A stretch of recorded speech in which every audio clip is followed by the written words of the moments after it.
At my sister Ebony's wedding, I was handed a cheap paper badge that read, "Limited Access Guest." My mother leaned in and whispered that this meant no dinner plate for me. She actually told me to go eat a sandwich in my car so I would not embarrass the family. I looked at her, then walked straight to the gift table. I retrieved the envelope containing my $100,000 check and said, "I think you won't need this anymore." My sister ran after me screaming, and my parents shouted for me to come back, but I just kept walking. My name is Nia, and I am 29 years old. As I sit here in my penthouse living room, swirling a glass of vintage red wine, my phone is still blowing up with notifications. My entire family is calling me a villain. But looking at the peace and quiet of my own home, I have never felt more like a hero. To understand why I left my sister at the altar without her funding, you have to understand the dynamic of the Jenkins family. For years, I was the bank account, and my sister Ebony was the princess. Before I continue this story, let me know where you are watching from in the comments below. Hit like and subscribe if you have ever had to stand up to family members who only loved you for what you could provide. It all started yesterday afternoon at the Vineyard Estate. The venue was breathtaking. Imported white orchids draped over every archway, and a fleet of rented white limousines lined the driveway. It smelled like old money, which is ironic because my parents are currently drowning in debt. I pulled up in my brand new Porsche Taycan, the electric hum of the engine turning heads as I approached the valet stand. I felt good. I looked good. I was wearing a silk designer dress that cost more than Ebony's DJ. I thought, for once, I might just be treated like a guest instead of a utility.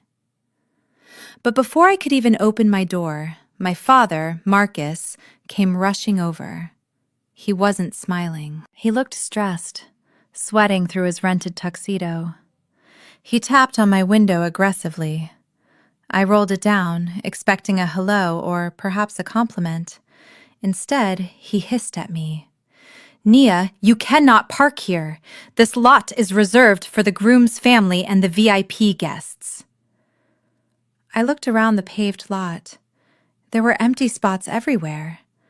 I asked him where he wanted me to go. He pointed a thumb over his shoulder toward a muddy, unpaved patch of grass behind the catering trucks where the portable toilets were stationed. "Park back there," he said. "We need this front row open for Connor's parents. They are arriving in a Rolls-Royce, and I do not want your car clashing with the aesthetic." I gripped the steering wheel so hard, my knuckles turned white. My car is a $150,000 vehicle, a symbol of the success I built from nothing. And he was worried it would clash with his fantasy? He didn't see his daughter. He saw a prop that was out of place. But I didn't argue. I just nodded, shifted gears, and drove my pristine Porsche into the mud. That should have been my first sign to turn around and leave, but I had no idea that the disrespect was only just beginning. I wiped the mud from my $600 heels and composed myself before walking toward the grand entrance of the vineyard. The transition was jarring. One minute I was standing in a puddle, and the next I was stepping onto a red carpet flanked by security guards in black suits. The air smelled of expensive perfume and fresh money. I watched as my cousins and distant relatives were greeted with warm smiles and glasses of chilled champagne. They were being handed their name tags, which were actually beautiful, laser-engraved slate coasters that served as keepsakes. It was a nice touch. It was elegant.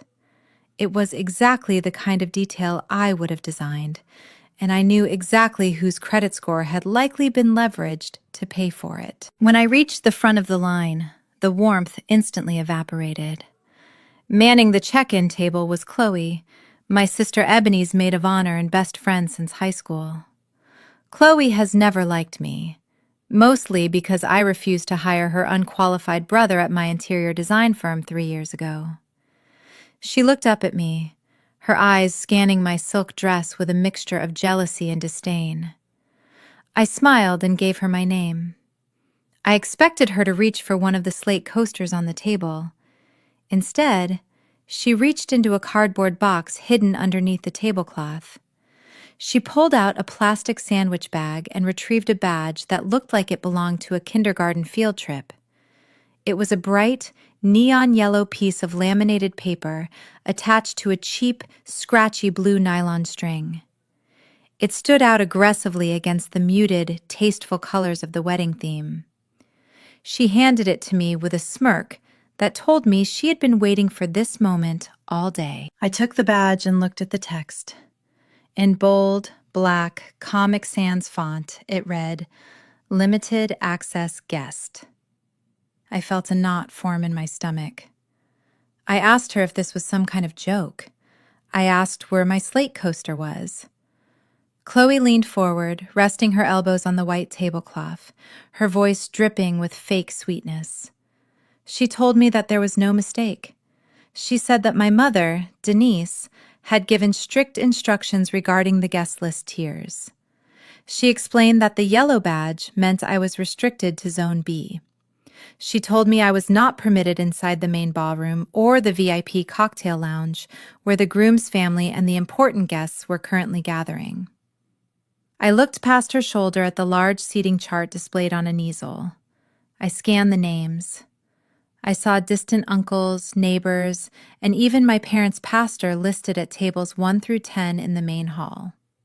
I asked her where Zone B was. Chloe pointed a manicured finger toward a side door that led to a service corridor. She said it was an overflow area because the main hall was at capacity. I stood there for a moment, holding that neon yellow piece of plastic. A waiter walked by with a tray of crab cakes, and when he saw the yellow badge in my hand, he actually steered around me, offering food only to the guests with the slate coasters. It was a system designed to make me feel small. It was a calculated humiliation to remind me of my place in the hierarchy. My mother wanted to make sure that even if I showed up looking like $1 million, everyone would know I was considered second class. I looked at Chloe, who was practically beaming with satisfaction. I didn't argue. I didn't make a scene. I simply clasped the scratchy nylon string around my neck, letting the ugly yellow badge rest against my designer dress. If they wanted to treat me like a liability, I was about to show them just how expensive a liability could be. I walked toward the service corridor, clutching my purse tight. Inside that purse was the check that was supposed to save them from financial ruin. I wondered how much longer they could keep up this charade of wealth when the bank started calling on Monday. I tightened my grip on my clutch and marched toward the double mahogany doors of the main ballroom. Even from the hallway, I could hear the delicate strains of a live string quartet playing classical music. Through the glass panels, I saw a world of absolute opulence. There were crystal chandeliers the size of small cars hanging from the ceiling, and the centerpieces were towering arrangements of white roses and hydrangeas that probably cost more than my first car. In the center of the room, standing by a massive ice sculpture, were my parents. My father, Marcus, was holding a glass of scotch, laughing loudly at something Connor's father said. My mother, Denise, was clutching the arm of Connor's mother, Patricia, looking desperate to please. They looked the part of the wealthy, established family they pretended to be. My mother spotted me through the glass. For a split second, our eyes locked. I expected her to wave me in, or at least look guilty. Instead, she adjusted her fascinator hat and deliberately turned her back to me, blocking me from view as if I were a stain on the window that she could simply ignore. I reached for the door handle, but a large hand covered in a black glove stopped me. A security guard, who looked more like a bouncer for a nightclub than wedding staff, stepped into my path. He didn't look me in the face. He looked directly at the humiliating yellow badge hanging around my neck. "I am sorry, ma'am," he said, his voice flat and practiced. "This entrance is for slate access guests only. Zone B is down the hall, through the service exit, and to the left." I could feel the heat rising in my cheeks. I told him I was the sister of the bride. I told him I paid for half of this reception. He didn't budge. He just pointed a thick finger toward a narrow hallway where the catering staff were hauling bags of trash. I had no choice. I turned away from the music and the air conditioning and walked down the service corridor. The smell of expensive perfume was quickly replaced by the scent of old grease and garbage. When I pushed open the heavy metal exit door, the humidity hit me like a physical blow. Zone B was not a room. It was a white canvas tent erected on a patch of dying grass, strategically placed behind the catering trucks so it wouldn't be visible from the main venue. It was dangerously close to a row of portable toilets that were already starting to smell in the afternoon heat. Inside, there were no chandeliers. There were plastic folding chairs and bare tables. Sit at one of the wobbly tables was my Aunt Bernice, the family black sheep who had been ostracized years ago for refusing to lend my father money for one of his failed pyramid schemes. Next to her sat Mrs. Higgins, the elderly nanny who had practically raised Ebony and me while our parents were out social climbing. Mrs. Higgins looked frail, wearing her Sunday best, clutching a purse that had seen better days. I walked over and sat down. Aunt Bernice looked at my yellow badge and let out a dry, humorless laugh. She asked if I had been put in the doghouse too. I nodded, feeling a mix of rage and shame. Then Mrs. Higgins reached out and patted my hand. Her hand was shaking. She whispered that she didn't mind sitting outside. She said she just wanted to see Ebony in her white dress, even from a distance. Then she lowered her voice and admitted that she had driven 2 hours to get here because my father had promised to finally pay her the 6 months of back wages he owed her from 5 years ago. She said he told her there would be an envelope for her at the table. I looked at the empty plastic table. There were no envelopes. There was no food. There was just the hum of the generator and the sound of my family partying inside on my dime. That was the moment my sadness turned into cold, hard resolve. They weren't just humiliating me. They were exploiting the most vulnerable people in our lives. I looked at the tent flap leading back to the main building. I decided I wasn't going to sit in the heat while they drank champagne. I was going to get what belonged to me. By 7 o'clock, the smell coming from the main ballroom was agonizing. It wasn't just food. It was the scent of status. I could smell seared Wagyu beef, garlic butter lobster tails, and truffle oil. My stomach rumbled loudly, echoing in the silence of the tent. Mrs. Higgins, who I knew was diabetic and needed to eat, looked faint. I watched through the gap in the tent flap as a parade of waiters marched out of the kitchen. They were carrying silver trays covered with metal domes, moving with military precision toward the VIP tables inside. I stood up and intercepted a waiter who was cutting through our tent to get to the service station. I asked him, politely, when the service for Zone B would begin. He stopped and looked down at his clipboard, then glanced at my yellow badge. He told me bluntly that there was no meal service for Zone B. He said we were allotted water and dinner rolls, but the rolls had already run out during the cocktail hour. He didn't even apologize. He just walked away, leaving me standing there while my aunt let out a disgusted sigh. That was when the tent flap whipped open again. It wasn't a waiter this time. It was my mother, Denise. She looked frantic, her face caked in a layer of powder so thick it looked like it might crack if she smiled too hard. She wasn't coming to check on us. She was coming to do damage control. She rushed over to me, grabbing my arm with a grip that was surprisingly painful. She hissed at me to sit down and stop harassing the staff. I pulled my arm away and asked her if she was serious. I asked her how she could let her own sister and the woman who raised her children sit here starving while she feasted on lobster. Denise rolled her eyes, as if my hunger was a personal inconvenience to her. She leaned in close, her breath smelling of expensive champagne, and whispered the words that finally broke whatever bond we had left. She told me that the yellow badge meant no plate.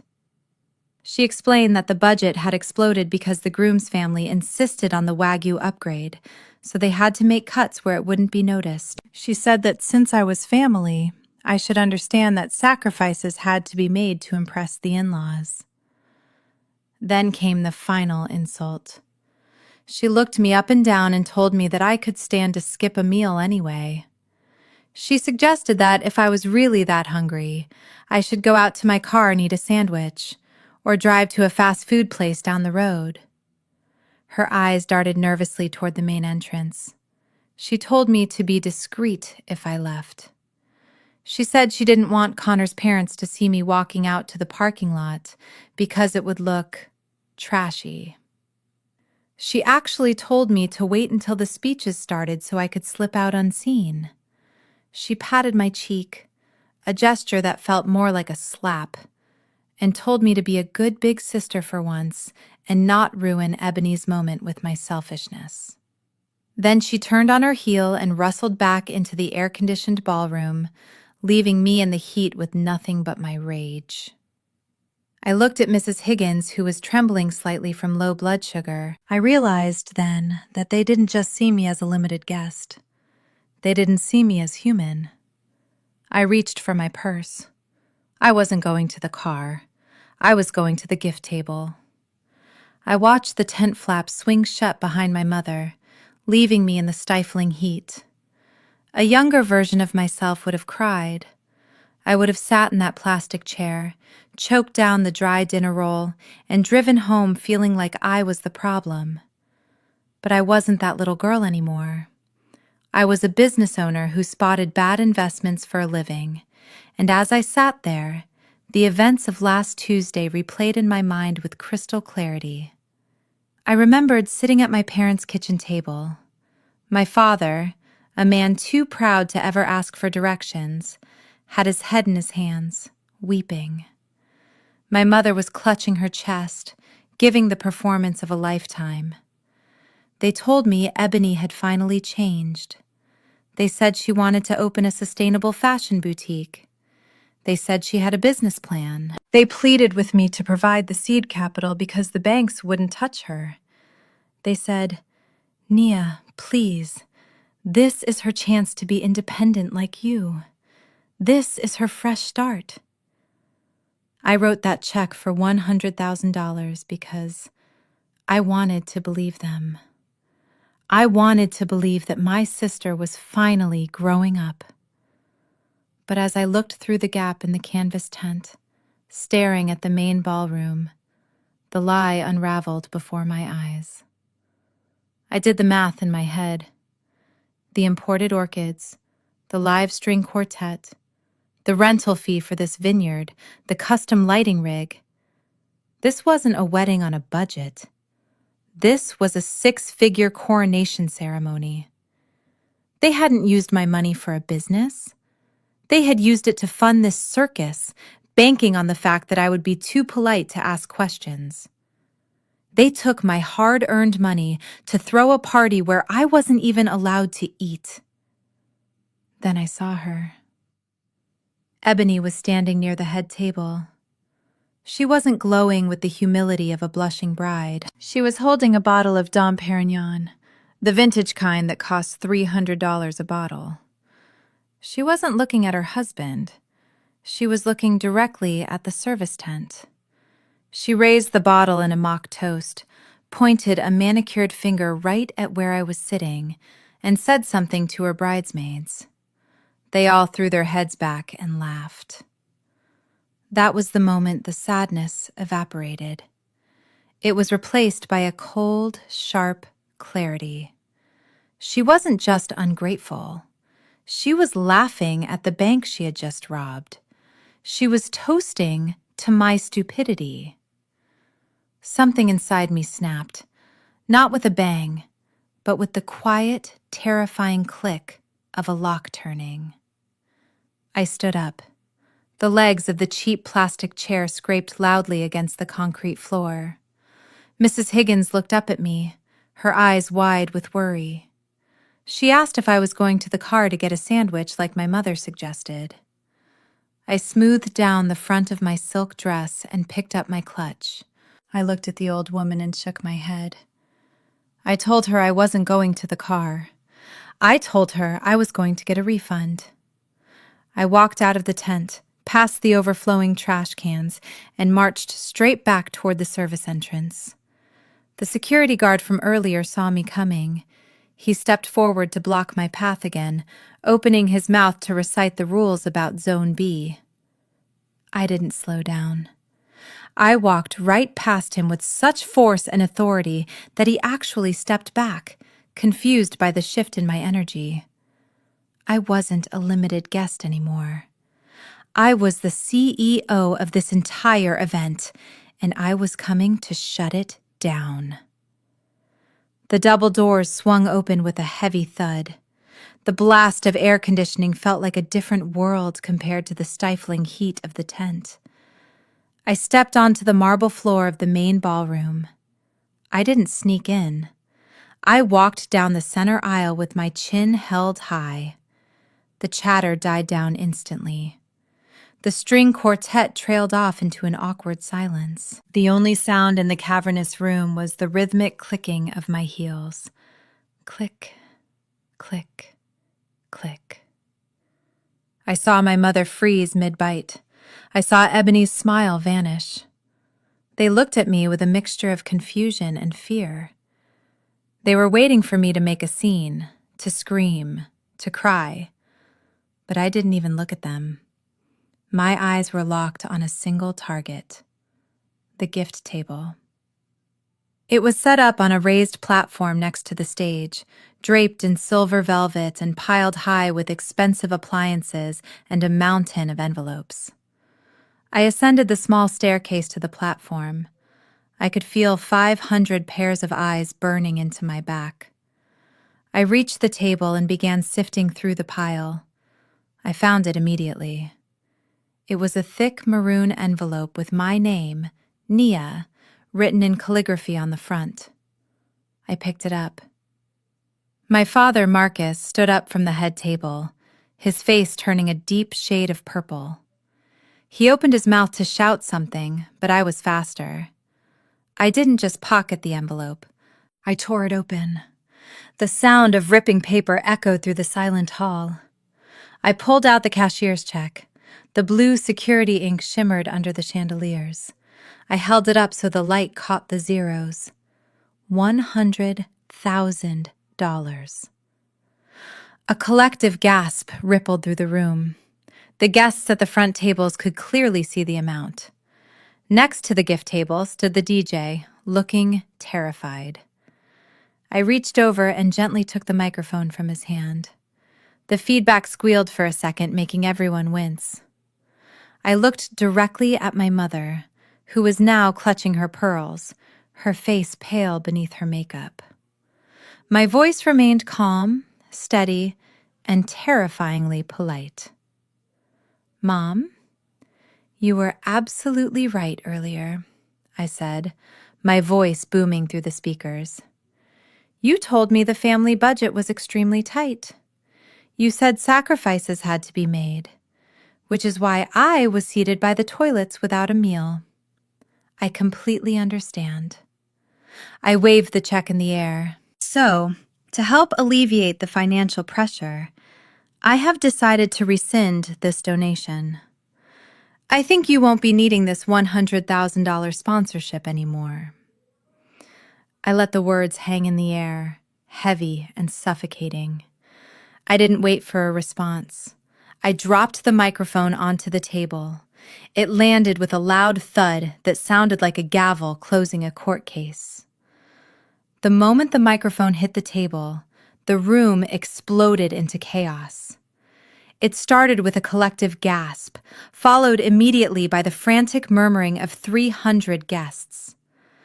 I tucked the check safely into my clutch and looked down at the head table.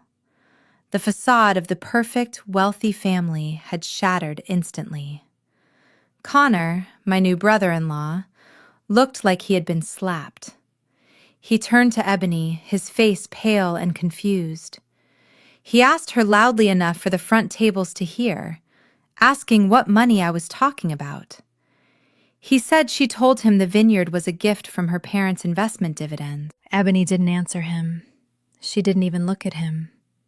She let out a scream that was less like a bride and more like a wounded animal.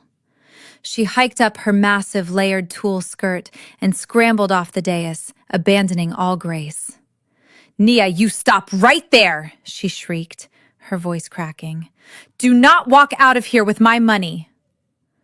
My father, Marcus, recovered from his shock faster than I expected. He wasn't running to comfort his daughter. He was running for the check. He lunged across the gift table, knocking over a crystal vase that shattered loudly on the floor. He roared that I was a thief and demanded security to stop me. But the security guards were frozen. They were confused, looking back and forth between the composed woman in the silk dress walking calmly toward the exit and the hysterical family members knocking over furniture. I didn't run. Running is for people who are guilty. I walked with purpose. I could hear heavy footsteps thundering behind me. I glanced over my shoulder and saw Ebony tripping over her long train, stumbling into a waiter carrying a tray of champagne flutes. The crash of breaking glass mixed with her sobbing was the soundtrack to my exit. Mrs. Patricia, Connor's mother, was standing up, clutching a napkin to her mouth, looking at my parents with absolute horror. The illusion was gone. She wasn't looking at a wealthy family anymore. She was looking at a train wreck. I pushed through the heavy double doors and stepped out into the cool night air. The valet saw me coming and rushed to open the door of my Porsche, but I waved him off. I jumped into the driver's seat and hit the ignition button. The engine roared to life, a deep, powerful growl that drowned out the shouting coming from the venue entrance. Just as I shifted into gear, the doors burst open. My father, mother, and Ebony stumbled out onto the pavement. Ebony was barefoot now, her expensive makeup streaming down her face in black streaks. My father was red-faced, veins bulging in his neck, pointing a shaking finger at the car. He screamed that if I left, I was dead to this family. I rolled down the window just an inch, looking at them one last time. I didn't feel fear anymore. I felt lighter than I had in 20 years. I told them to enjoy the cake. Then I slammed on the gas. Because my father had forced me to park in the unpaved mudlot, my rear tires spun aggressively in the dirt before gripping the asphalt. A massive rooster tail of brown mud sprayed backward, splattering across the front of my father's tuxedo and the hem of Ebony's white dress. I watched in the rearview mirror as they stood there, covered in dirt and defeat, shrinking into the distance as I sped toward the highway. I didn't turn on the radio. The silence was the most beautiful music I had ever heard. The drive home was a blur of adrenaline and satisfaction. But the moment I stepped into the sanctuary of my penthouse, the reality of what I had done began to sink in. I kicked off my muddy heels and walked straight to the wine cellar. I pulled out a bottle of vintage Cabernet, the kind I had been saving for a special occasion. I figured escaping a toxic cult was special enough. But as I poured the dark red liquid into a crystal glass, the silence of my apartment was shattered by the aggressive buzzing of my phone on the marble kitchen island. It wasn't ringing. It was vibrating continuously, a relentless, angry hum that sounded like a swarm of hornets. I walked over and looked down at the screen. I had 47 new text messages and 12 missed calls. The family group chat, which I had muted years ago, was exploding. I unlocked the screen and watched the messages roll in. They weren't from my parents or Ebony. They were from the flying monkeys. That is what we call the relatives who are manipulated by the narcissist to do their dirty work. There was a message from my Auntie Sarah, a woman who hasn't called me on my birthday in a decade. It read, "Nia, how could you be so selfish? You ruined your sister's special day over a seating chart. You need to turn that car around and apologize immediately."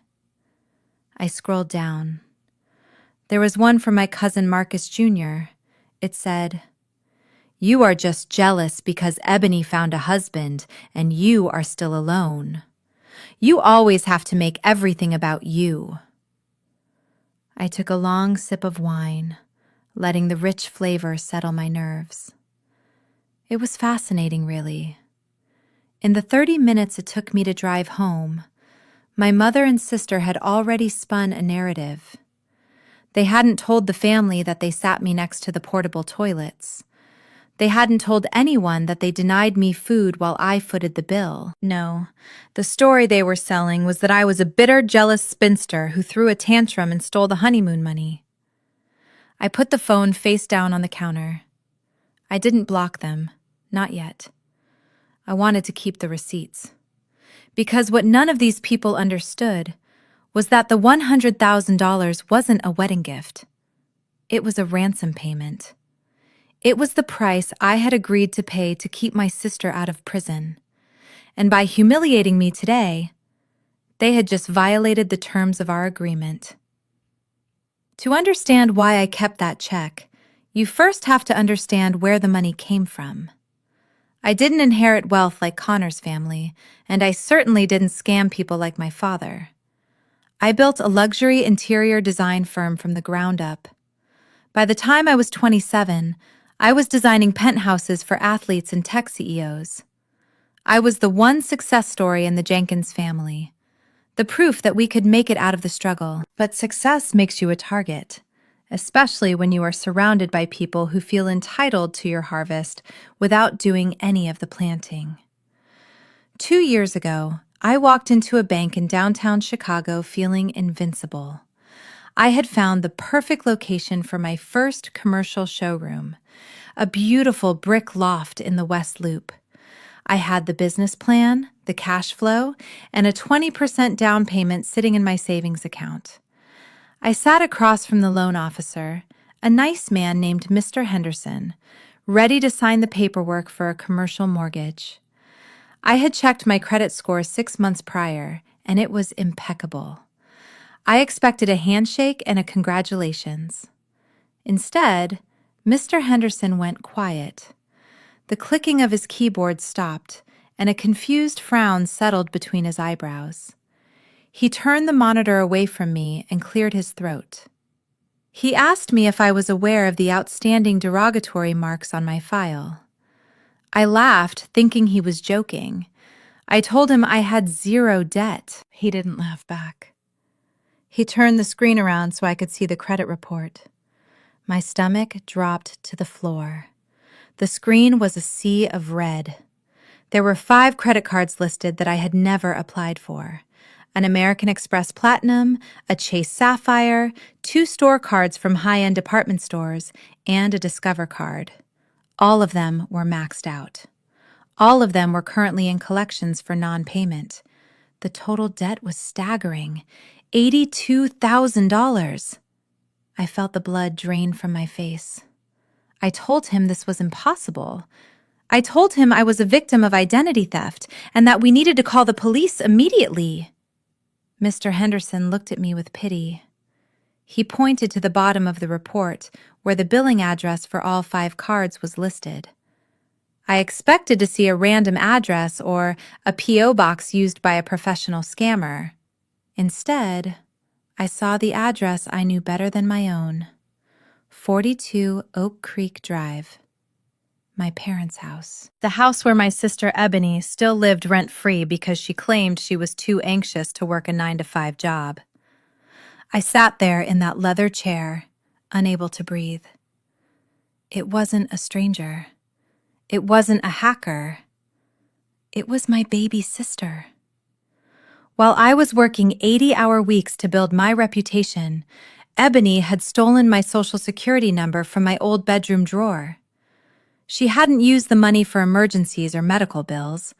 I scanned the transaction history Mr. Henderson printed out for me. It was sickening. Designer handbags, VIP concert tickets, a week-long trip to Cabo San Lucas that she told us was a gift from a rich boyfriend, and thousands of dollars spent at nightclubs. She had been living the life of a millionaire using my credit, systematically destroying my future one swipe at a time. I walked out of that bank without my loan, but with a folder full of evidence that would tear my family apart. I spent the next 48 hours doing something no sister should ever have to do. I was building a criminal case against my own flesh and blood. Because I had filed a preliminary fraud report, I was able to work with the loss prevention departments of the stores where the cards were used. The evidence they sent over was high definition and undeniable. It wasn't a grainy shadow of a stranger in a hoodie. It was crystal clear footage of Ebony standing at the counter of the Chanel boutique on Michigan Avenue. She was wearing a trench coat I had bought her for Christmas, laughing with the sales associate as she swiped a card that bore my name to pay for a $5,000 classic flat bag. I drove to my parents' house on a Sunday evening. I knew everyone would be there for the weekly family dinner that I was usually excluded from.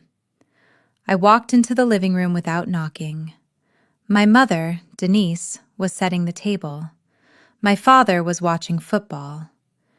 Ebony was sitting on the sofa, scrolling through Instagram on a new iPhone that I now realized I had unwittingly paid for. When they saw me, the room went silent. I didn't say a word. I simply opened my leather portfolio and fanned the photographs out on the coffee table like a winning hand of poker. There were screenshots of the surveillance footage, copies of the credit card receipts with her forged signature which looked nothing like mine, and a spreadsheet totaling the $82,000 in theft. Ebony looked at the photos and turned a ghostly shade of pale. She dropped her phone on the carpet. I expected my parents to explode. I expected my father to yell. I expected my mother to grab Ebony by the ear. Instead, the room remained terrifyingly quiet. My mother picked up a photo of Ebony buying Gucci loafers. She studied it for a moment, then looked up at me with eyes cold enough to freeze hell. She didn't look angry at the thief. She looked disappointed in the victim. She tossed the photo back onto the table and let out a sigh of annoyance. "Nia, you are being incredibly dramatic," my mother said, wiping her hands on her apron. "Your sister didn't steal anything. She borrowed your credit line to build her image. She is trying to attract a high-value partner, and she needs to look the part. You know how the world works. You have excellent credit and plenty of money. Why are you counting pennies when your sister is trying to secure a future for this family?" I stood there, stunned into silence. My father chimed in from his recliner, not even looking away from the TV. He told me that I should be proud to help Ebony. He said that since I wasn't married and didn't have children, I had disposable income that Ebony needed more than I did.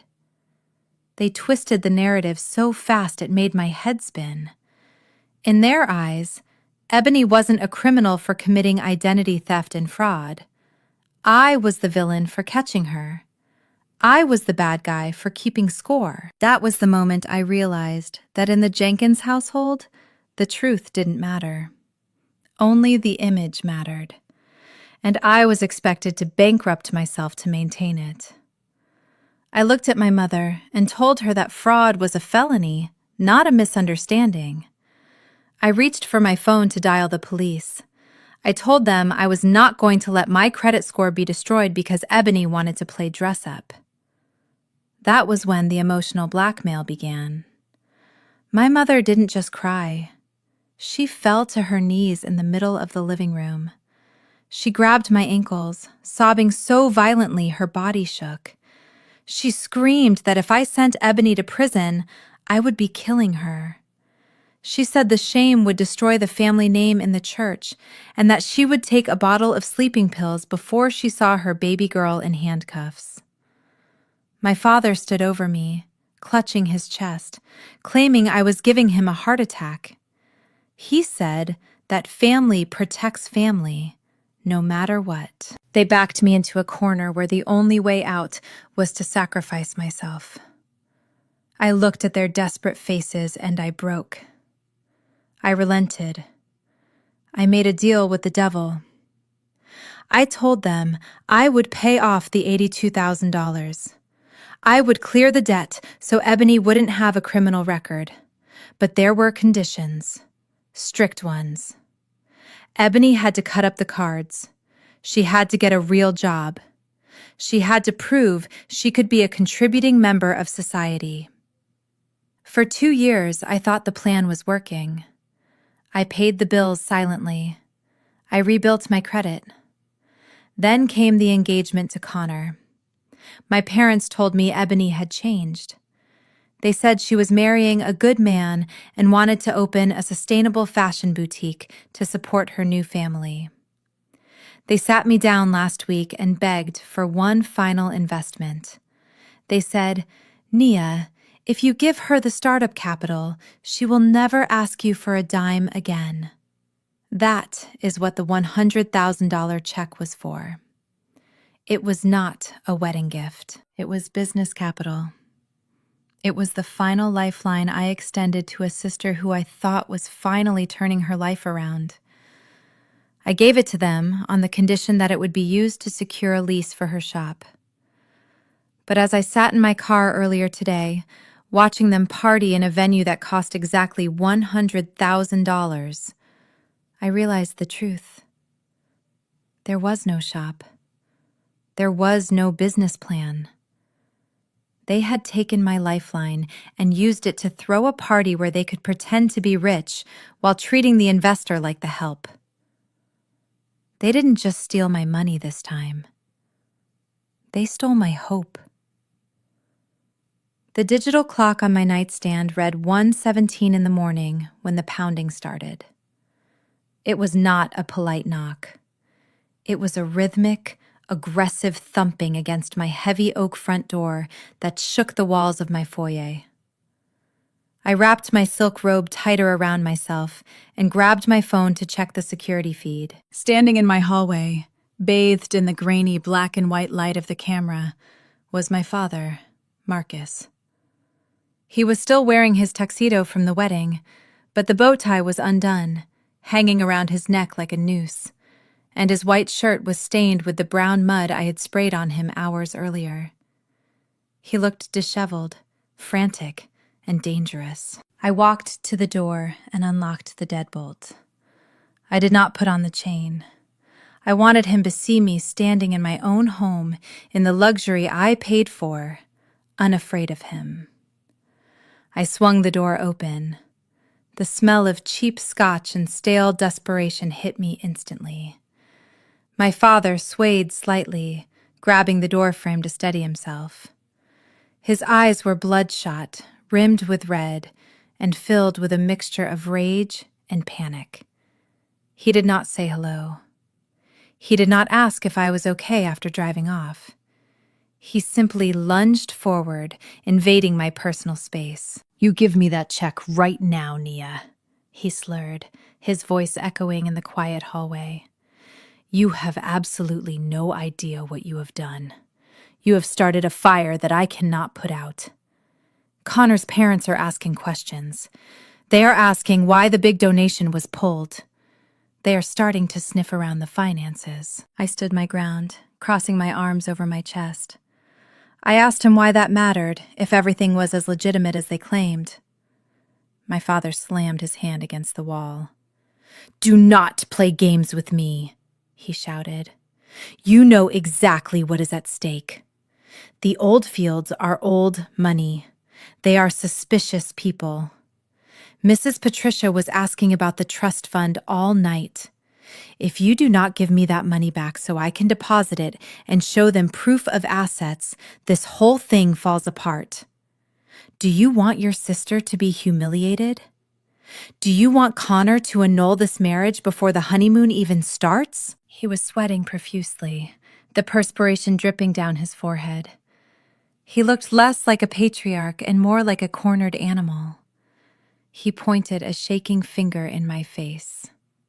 "You are going to go into that safe of yours, get that check, and write a new one. And then you are going to call Mrs. Patricia and tell her it was a misunderstanding, a bad joke. Or so help me God, Nia, you will regret it." I looked at this man who had supposedly raised me. I didn't see authority anymore. I saw a gambler who had bet everything on a lie and lost. He wasn't worried about Ebony's happiness or her marriage. He was terrified that his golden ticket out of debt was about to walk away. He was terrified that the house of cards he had built on my back was finally collapsing. I looked him dead in the eye and told him, "That sounds like a personal problem."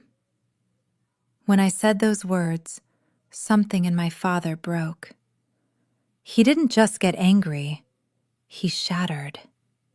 He slammed his fist against the door frame so hard I heard the wood crack. The pretense of the wealthy, dignified father evaporated, replaced by a terrified man drowning in his own lies. He grabbed my shoulders, his grip bruising, and screamed right into my face, "This is not a game, Nia. The warehouse property on 5th Street is already gone. I mortgaged it 3 times. The bank sent the foreclosure notice last week. If I do not have that $100,000 to pay the balloon payment by Tuesday morning, we lose the house. We lose the cars. We lose everything. We will be on the street." I froze. The warehouse he was talking about was a dilapidated piece of commercial property he had held onto for decades, always claiming it was his retirement gold mine. In reality, it was just collateral for his bad decisions. I looked into his bloodshot eyes and finally understood the full picture. The wedding wasn't just a celebration. It was a cover-up. They had spent money they didn't have to impress people who didn't care, all while the ground beneath their feet was crumbling. "So that is it," I said, my voice barely a whisper. "You lied to the Oldfields. You told Connor and his parents that we were wealthy. You told them that the warehouse was a developing asset, didn't you? You sold them a fairy tale about generational wealth, and you needed my money to keep the lights on long enough for the ink to dry on the marriage license." My father slumped against the wall, sliding down until he was sitting on my floor, weeping into his hands. He didn't deny it. He just kept muttering that I didn't understand, that appearances were everything in this world. But I understood perfectly. They weren't just financially bankrupt. They were morally bankrupt. They were willing to bleed me dry not to start a business, but to save themselves from the consequences of their own vanity. I looked at the man sobbing on my floor and realized I didn't feel pity. I felt disgust. He wasn't crying because he was sorry. He was crying because he had been caught. I reached down and picked up my phone from the floor where it had fallen during his outburst. My hand was steady, terrified but controlled. I did not offer him a hand up.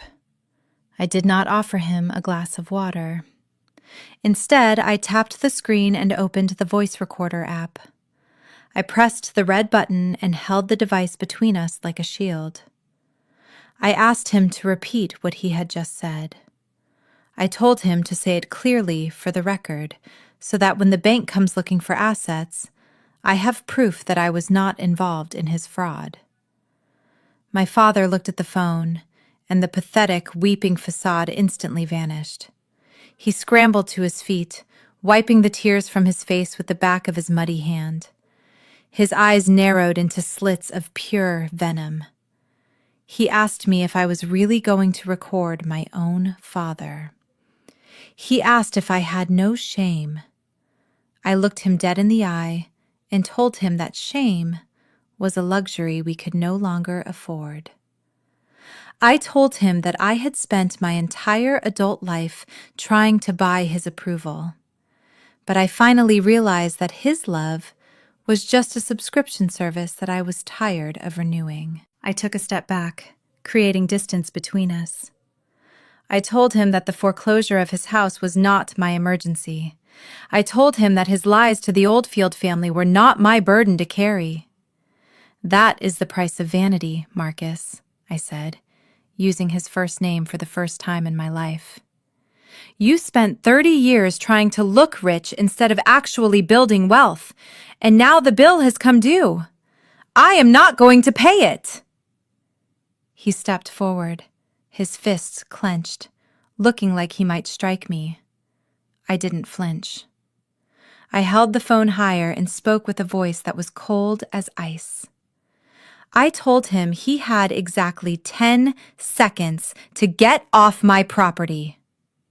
I told him that if he was not on the other side of that door by the time I counted down, I would call the police and file charges for harassment and trespassing. I reminded him that with his current financial situation, he could not afford bail. 1, 2, 3.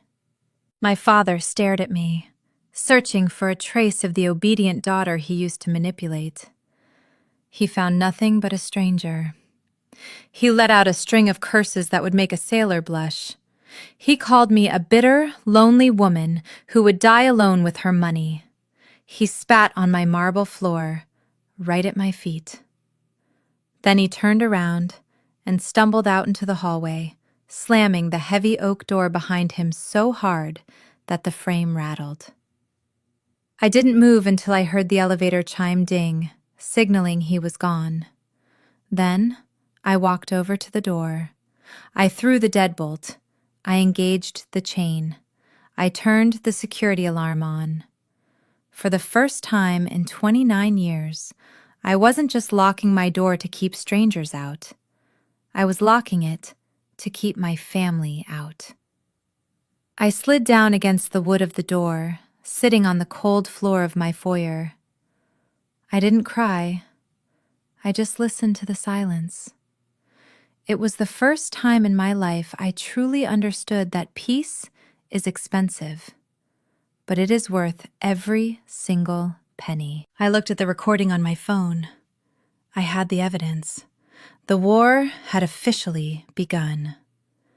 The morning sun hit my floor-to-ceiling windows, illuminating the quiet sanctuary of my penthouse.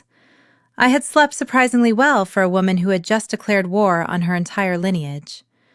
I reached for my phone, expecting to see more vitriol from my cousins or perhaps a guilt-tripping voicemail from my mother. Instead, a text message popped up from a number I rarely heard from. It was Connor, the groom. My brother-in-law is a decent man, the kind of guy who opens doors for strangers and believes the best in people. Unfortunately, his upbringing in the sheltered world of Connecticut old money made him an easy mark for predators like my sister. I unlocked the screen, bracing myself for a confrontation. But as I read his words, my jaw actually dropped. "Nia, are you feeling better? Ebony told me about the severe food poisoning. I am so sorry. I had no idea you were hallucinating from the fever when you went up to the stage. Please do not worry about the mix-up with the envelope. We can get that donation check back to the Red Cross later. Just focus on resting and getting those toxins out of your system." I stared at the phone, blinking in disbelief. I had to give it to Ebony. She was a masterclass in manipulation. In the panic of last night, She had managed to spin a narrative so audacious that it defied logic. She had convinced her husband that I wasn't an angry investor reclaiming my capital. No, in her twisted version of reality, I was a sick, delirious woman who had eaten bad shrimp and confused a wedding gift with a charity donation for the Red Cross. It was the perfect lie. It explained why I took the money without making them look like thieves. It explained my dramatic exit without addressing the abuse I suffered. And most importantly, it painted Ebony as the saintly, concerned sister who was covering for my embarrassing medical episode. It turned my moment of empowerment into a moment of pity. I started to type a furious reply. I wanted to tell him that I hadn't eaten a single thing because his wife had starved me. I wanted to tell him that the only toxin in my system was my family. I wanted to scream that the check was never for charity.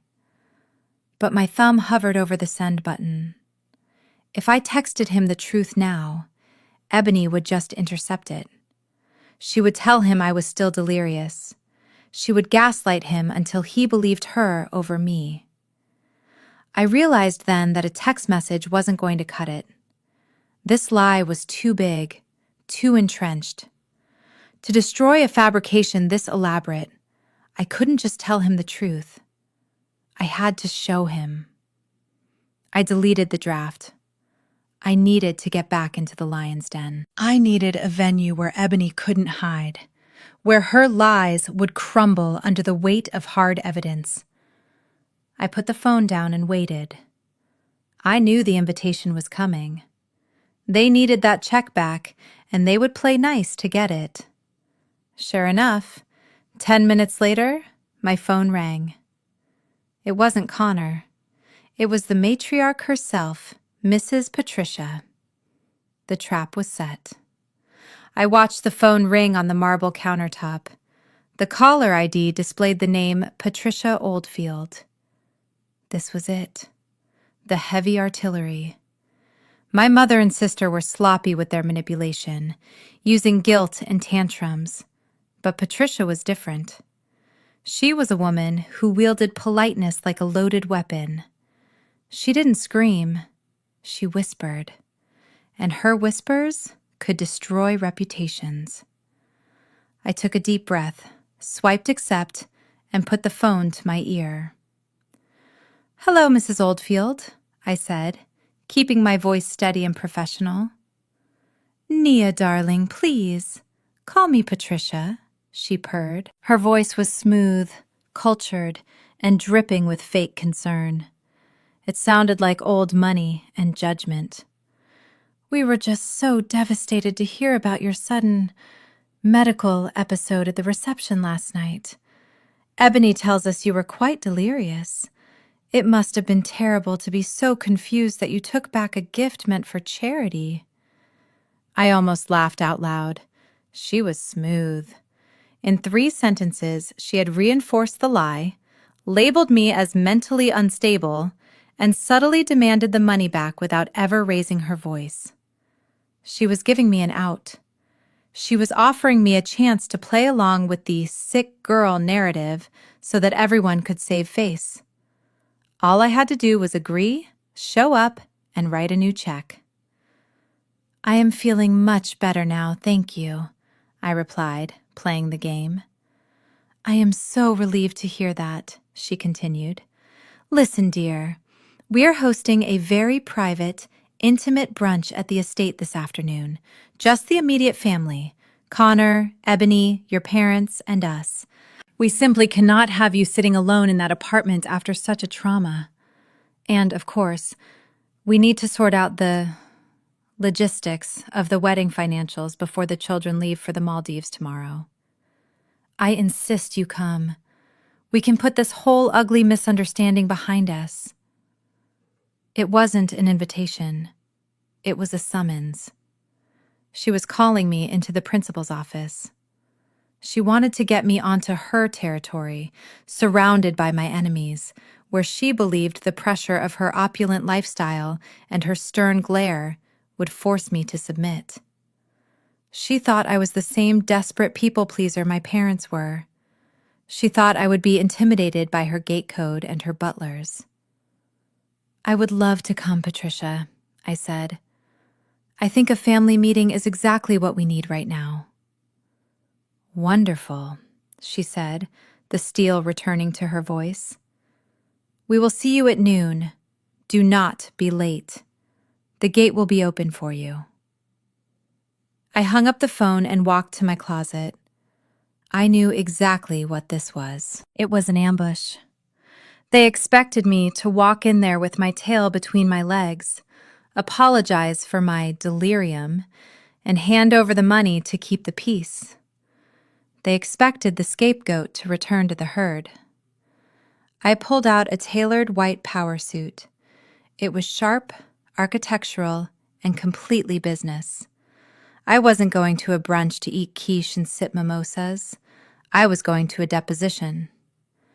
I checked my bag to make sure I had the file from the private investigator. I had 3 copies. One for me, one for Connor, and one for the woman who thought she could bully me into submission. I looked in the mirror and applied a coat of red lipstick. I was walking into the lion's den, but they forgot one important thing. I was the one bringing the fire. I walked into my home office and sat down at the heavy mahogany desk. This room was the command center of my design business, the place where I built my fortune. But today, it was going to be a war room. I picked up my phone again and dialed a number I had saved under the name Mr. Vance. He was the private investigator I had hired 2 years ago when the identity theft first happened. He was expensive, discreet, and terrifyingly thorough. He picked up on the second ring. "Miss Jenkins," he said, his voice gravelly and serious. "I assume you are calling because you finally want to unseal the file." I told him he assumed correctly. I asked him to email me the full dossier on Ebony Jenkins immediately. I told him to include everything: the police reports from the fraud investigation, the surveillance photos from the boutiques, and the credit card statements with the forged signatures. Then I paused. I asked him if he still had the supplementary medical background check he performed when we were trying to determine if she was spending the stolen money on drugs. Mr. Vance confirmed he did.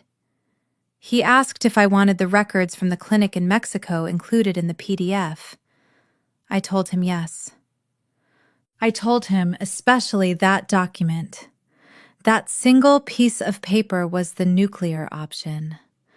I had sat on it for 3 years, protecting Ebony's privacy because, despite everything, she was my sister. But she had lost the right to privacy when she tried to destroy my reputation and steal my money.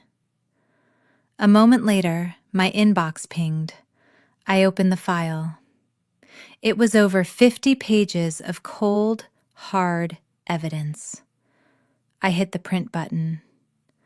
The laser printer whirred to life, the rhythmic sound filling the room like a heartbeat. One by one, the sheets of paper slid into the tray. First came the financial records, the undeniable proof of her criminal history.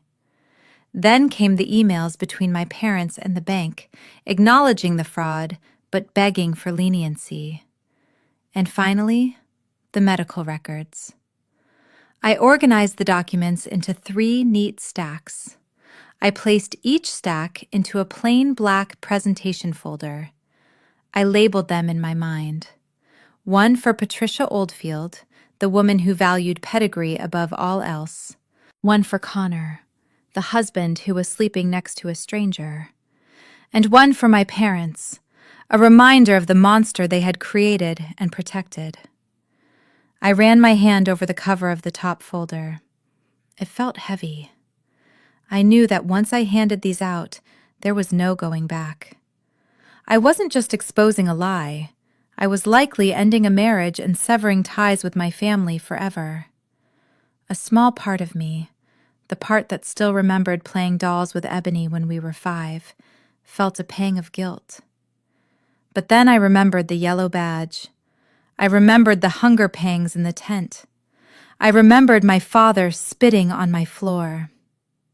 I slid the 3 black folders into my oversized designer tote bag. I grabbed my car keys. The guilt vanished, replaced by the cold steel of determination.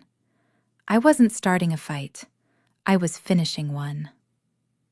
The GPS led me away from the city and into the hills of Barrington, where the driveways were longer than most city blocks. The Oldfield estate wasn't just a house.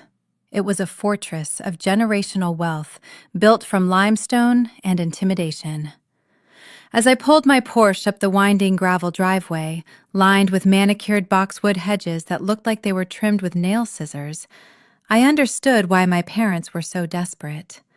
Marrying into this family wasn't just a love match. It was a financial rescue mission. A butler who looked like he had been embalmed in the 19th century opened the massive front door before I could even knock. He didn't smile. He simply took my coat with a gloved hand and gestured toward the drawing room. The house was silent in a way that only massive old houses are. The silence wasn't empty. It was heavy. It smelled of lemon polish, beeswax, and judgment. My heels clicked loudly on the marble checkerboard floor, announcing my arrival like a gunshot in a library. I stepped into the drawing room, a space filled with oil paintings of ancestors who looked like they owned people. The scene before me was almost comical. My parents, Marcus and Denise, were sitting on a silk brocade sofa perched on the very edge of the cushions, as if they were afraid to wrinkle the fabric. My father was holding a delicate china teacup with a trembling hand, his pinky finger extended in a caricature of high society manners. My mother was nodding vigorously at everything being said, her smile frozen and terrified. They looked like actors who had forgotten their lines in the middle of a play. And then there was Ebony. She was curled up in a wing-back armchair, wearing a white cashmere sweater that I knew cost more than her rent. She was playing the role of the fragile, recovering victim to perfection. On her left hand, resting conspicuously on the armrest, was the engagement ring. It was huge. As the sunlight from the floor-to-ceiling windows hit it, the stone fractured the light in a way that made my professional eye twitch. I knew diamonds. I knew clarity and cut. And looking at that rock from 20 feet away, I knew it was either a high-grade lab-created stone or financed on a credit plan with an interest rate that would make a loan shark blush. Connor sat on the arm of her chair, looking protective and concerned, completely unaware that he was guarding a wolf in sheep's clothing. Across from them sat Patricia Oldfield. She didn't need to posture. She sat with the relaxed, predatory confidence of a woman who owned the deed to the land and everyone on it. When I walked in, the conversation stopped abruptly. My mother looked at me with a pleading expression that said, "Please do not ruin this." Ebony looked at me with a smirk that said, "You cannot touch me here." I tightened my grip on my tote bag. They thought the scary part was the house. They didn't realize the scary part was walking through the door. The brunch service was an exercise in pretension. Silent waiters placed plates of microscopic quiche and artisanal fruit in front of us with the solemnity of a religious ceremony. I unfolded my linen napkin, acutely aware that Patricia Oldfield was watching my every move, waiting for me to use the wrong fork or chew too loudly. She took a delicate sip of her tea, placed the cup back on the saucer with a sharp clink, and fired the first shot across the bow. "So, Nia," she began, her voice dripping with condescension, "Ebony tells us you are a decorator. It must be such a quaint little hobby. I suppose picking out throw pillows and curtains keeps you busy, but it must be terribly difficult to make a real living in such a subjective field." I sliced my quiche calmly. I corrected her gently, stating that I was not a decorator, but the owner of a commercial interior architecture firm. I explained that we handle structural renovations for luxury hotels and corporate headquarters. Patricia waved her hand dismissively, as if swatting away a fly. Well, whatever you call it, it is certainly not high finance, is it? She turned to smile at Ebony, who was looking increasingly nauseous. We are just so proud of Ebony. Managing a hedge fund requires such intellect and responsibility. Dealing with millions of dollars of other people's money is a heavy burden, isn't it, darling? I almost choked on my water. The irony was suffocating. Ebony had never managed a fund in her life. The only thing she had ever managed was to defraud her own sister. But my parents nodded vigorously, backing up the lie. My father chimed in, saying that Ebony had always been the numbers whiz of the family, while I was more of the artistic, free-spirit type.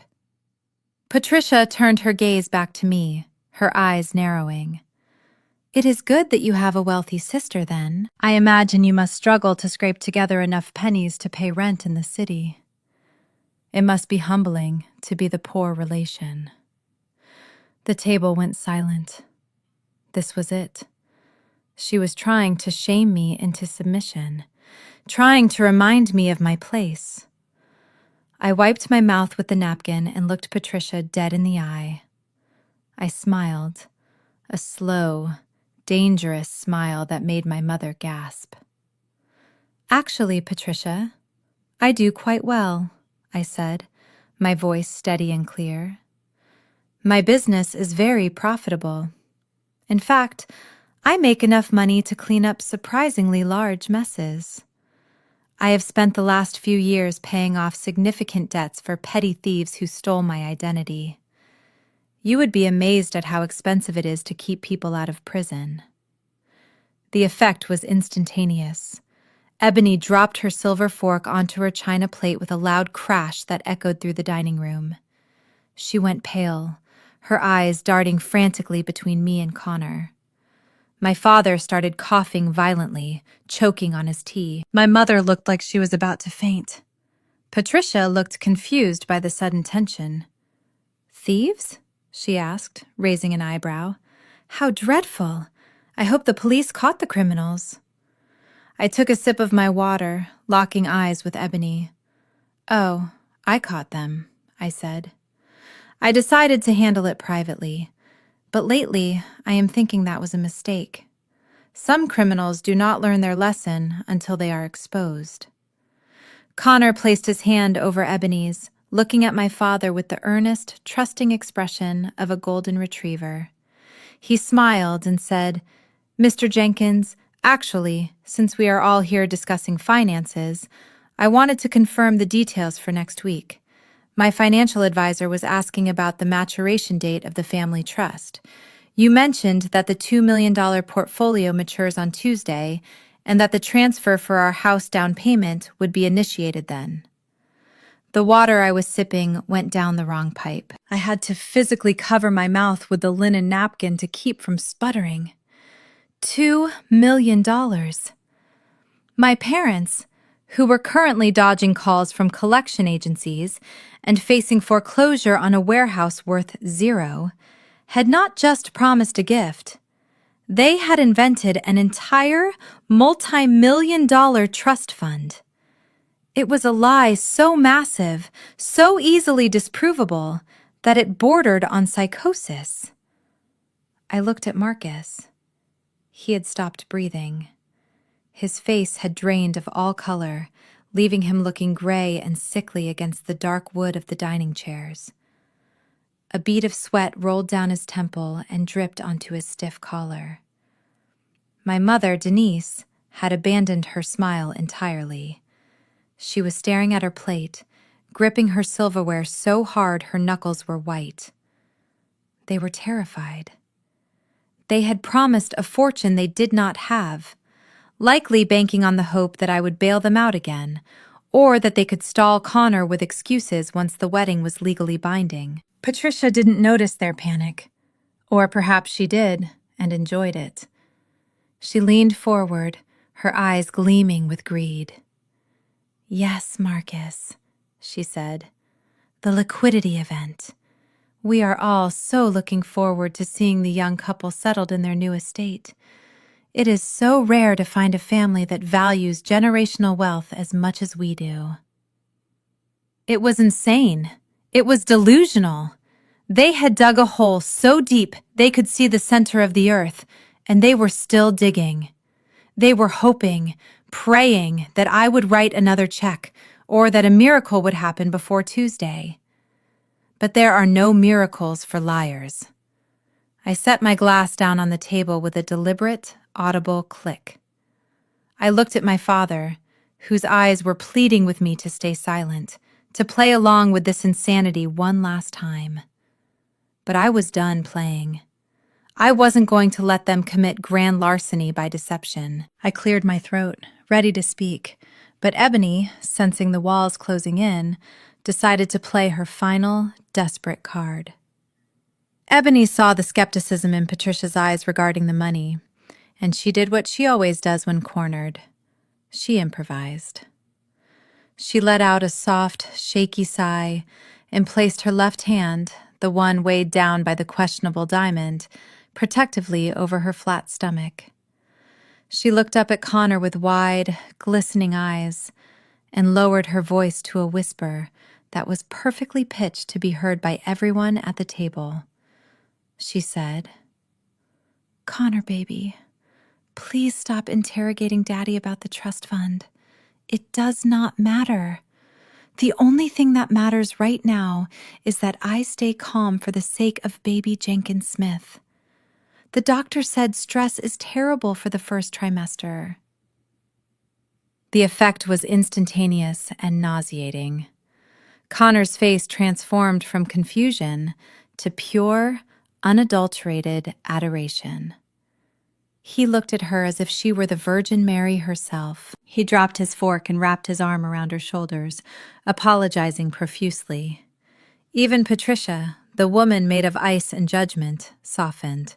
Her eyes darted to Ebony's stomach, her mind undoubtedly racing with thoughts of an heir to the Oldfield fortune. A smile actually cracked her porcelain face.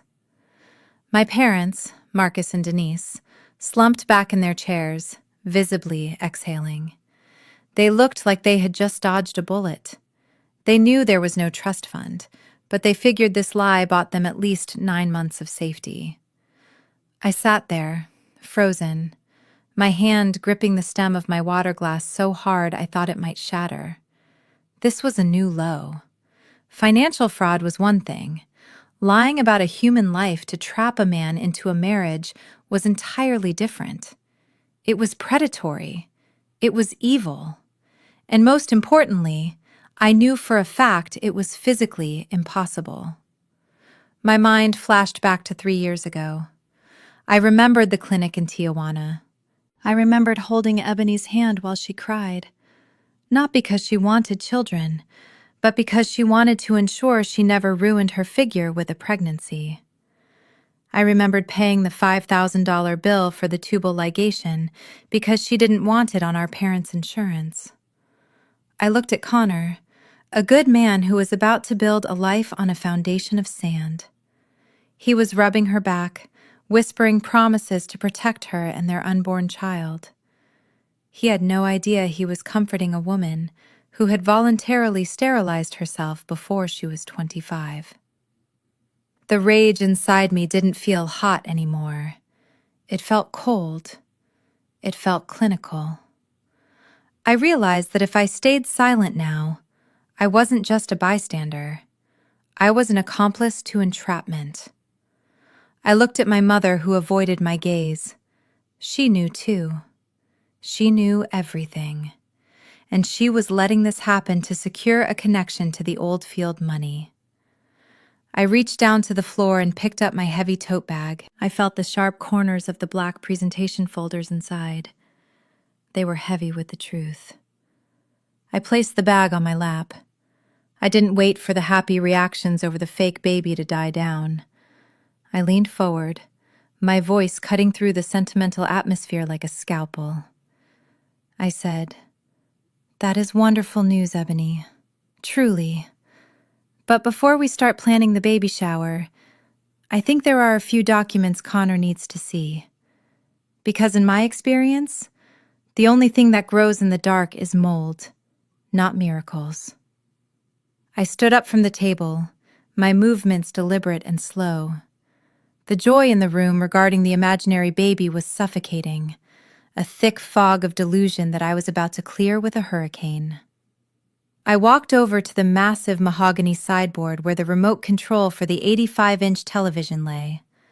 I picked it up, feeling the cool metal in my hand. It wasn't just a remote anymore. It was the detonator. "Since we are discussing the future," I said, my voice calm but carrying a dangerous edge.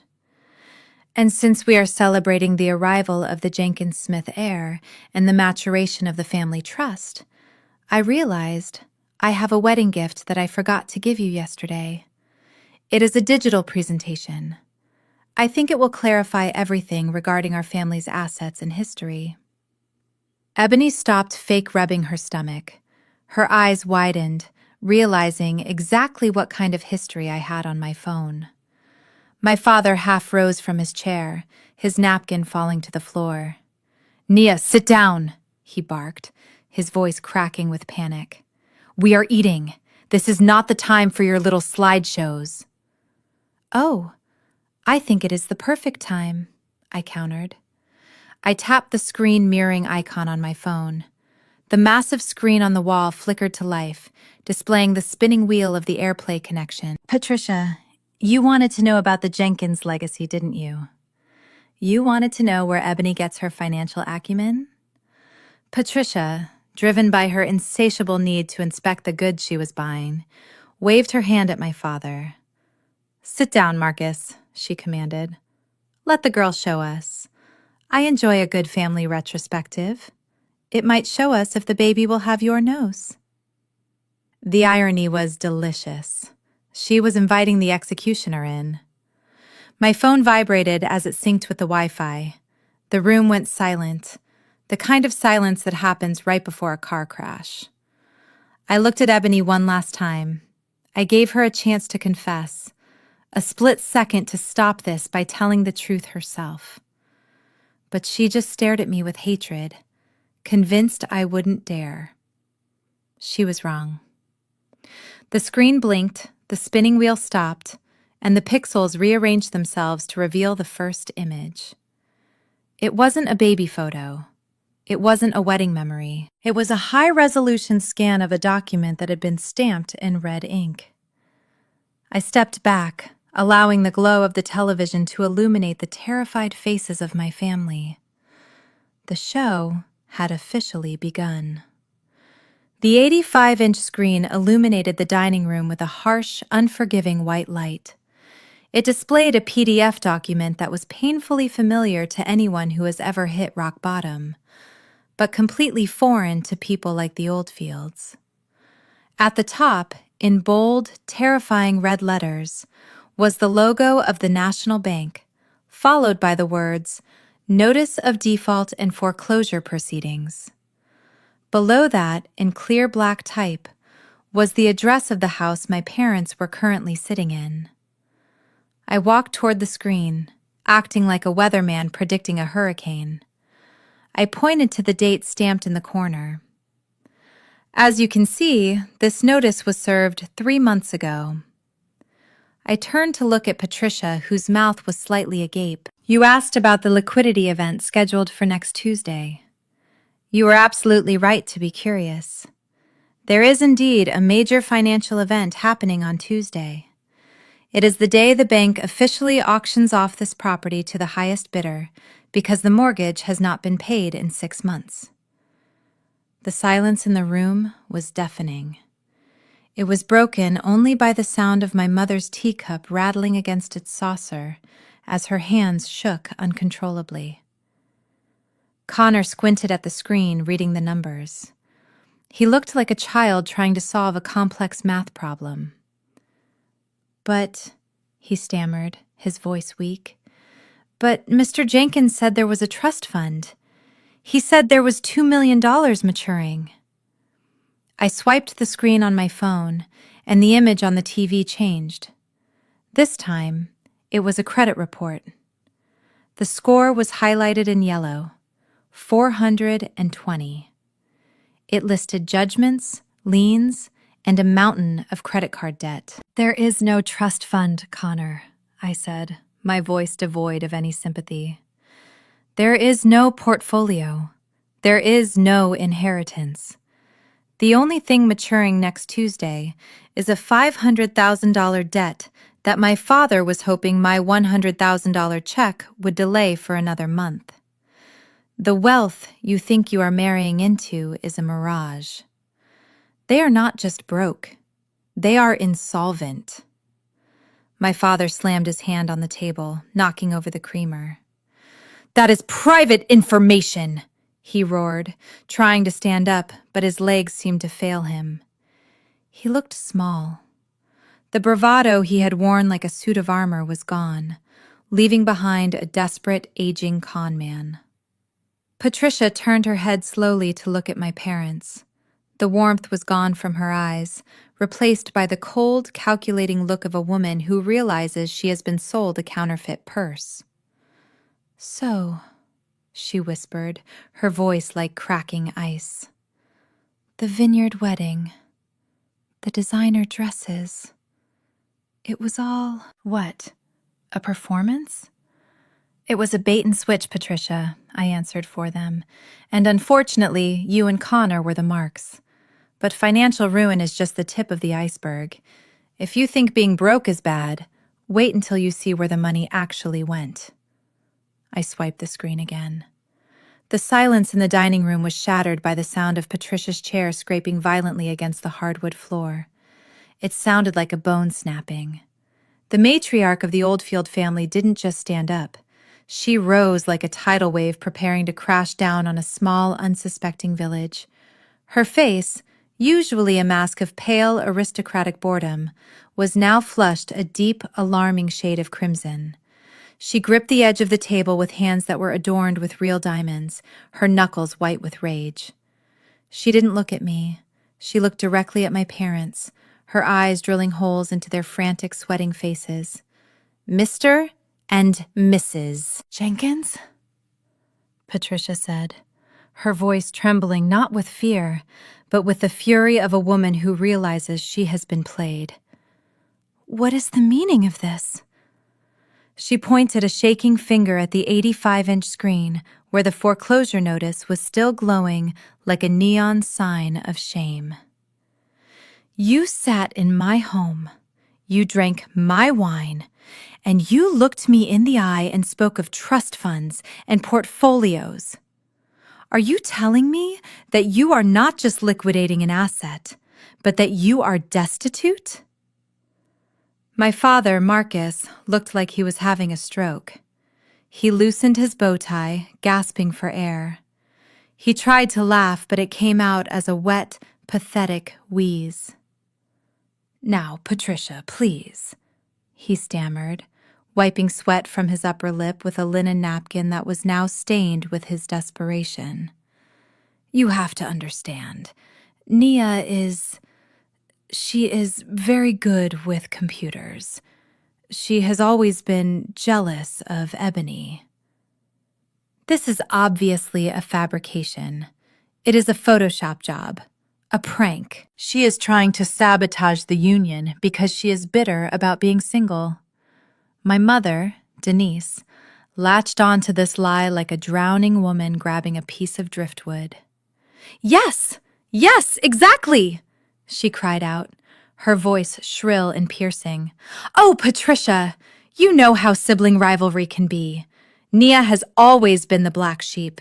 She created this fake document to embarrass us. We are perfectly solvent. The trust fund is real." I watched them spin their web, amazed at their stamina. Even when faced with hard evidence, their instinct was to deny, deflect, and demonize me. But Patricia Oldfield was not a fool. She was a woman who sat on the boards of 3 charities and managed the family estate. She knew what a foreclosure notice looked like. She walked around the table, her heels clicking ominously, until she was standing right over my father. "Do not insult my intelligence, Marcus," she hissed. "I know the difference between a forgery and a federal notice. I recognize the case number format, and I recognize the look of a man who is lying." She turned to Connor, who was sitting there with his mouth open, looking back and forth between the screen and his in-laws like a spectator at a tennis match. "Connor, check the public records on your phone, right now. Search the county clerk's database for the Jenkins property." My father reached out to stop him, shouting, "No!" But it was too late. Connor, for the first time, looked at his father-in-law with suspicion. He pulled out his phone. The room went silent again for 10 agonizing seconds. Then, Connor looked up, his face pale. "It is true, Mom," he whispered. "The list pendens was filed 3 months ago.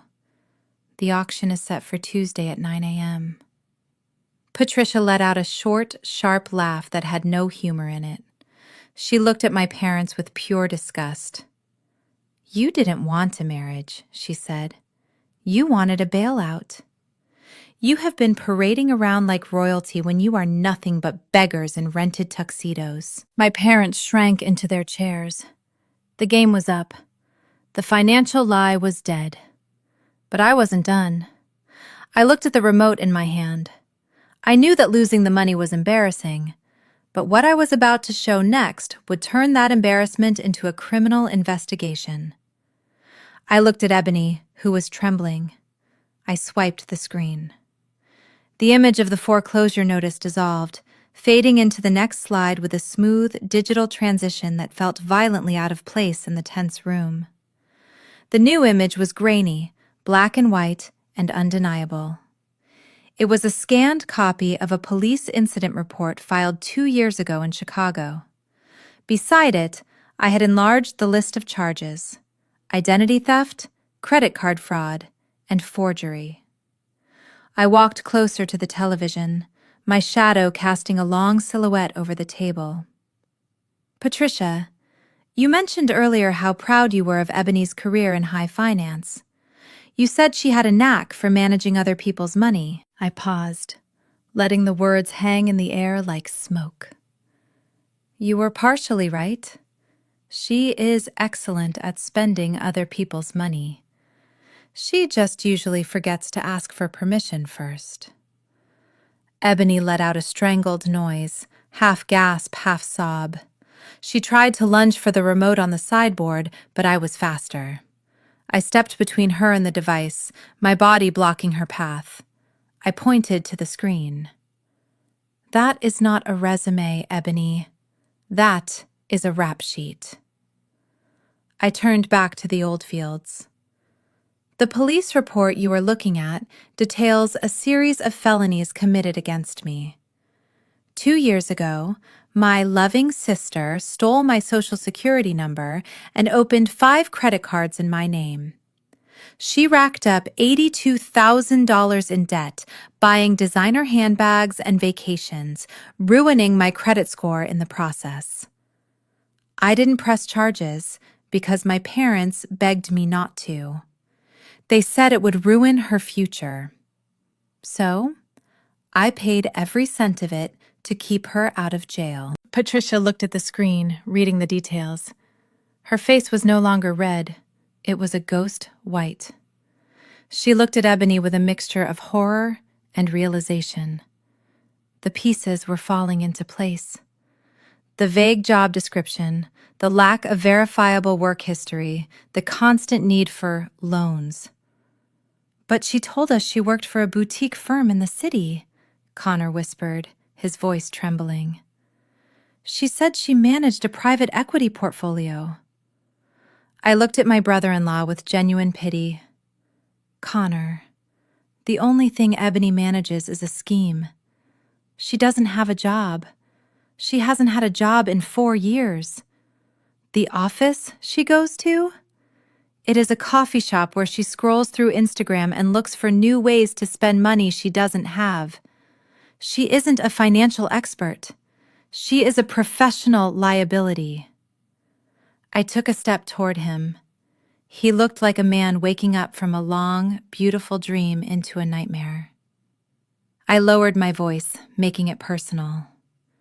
You need to wake up, Connor. If she was willing to steal the identity of the sister who raised her, what do you think she is doing to you? You have given her access to your accounts. You added her to your credit cards. You think you are building a life with a partner, but you are just her new host. I nodded toward his jacket draped over the back of his chair. If I were you, I would check your wallet right now. Check your recent transactions. Because I guarantee you, the honeymoon money isn't sitting in a savings account. It is probably already on her wrist or hidden in an offshore account. Connor stared at me, then slowly turned his head to look at Ebony.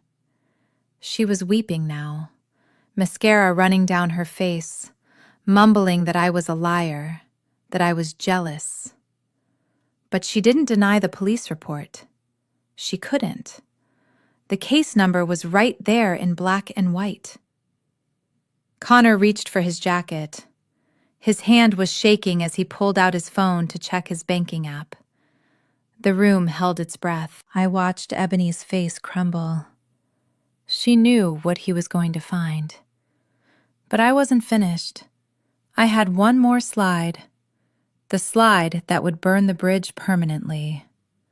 Connor was still staring at his phone, his face gray as he looked at the transaction history that confirmed my previous warnings, but I didn't give him time to process the theft. I had one final nail to drive into the coffin of this marriage. I swiped the screen on my phone one last time. The grainy police report dissolved, replaced by a scanned medical document with a blue seal from the Mexican Ministry of Health. It was a discharge summary from the Santa Maria Clinic in Tijuana, dated 3 years ago. I walked over to the television and pointed to the line labeled Procedimiento. The words bilateral tubal ligation were typed clearly in the center of the page. I turned to look at the room.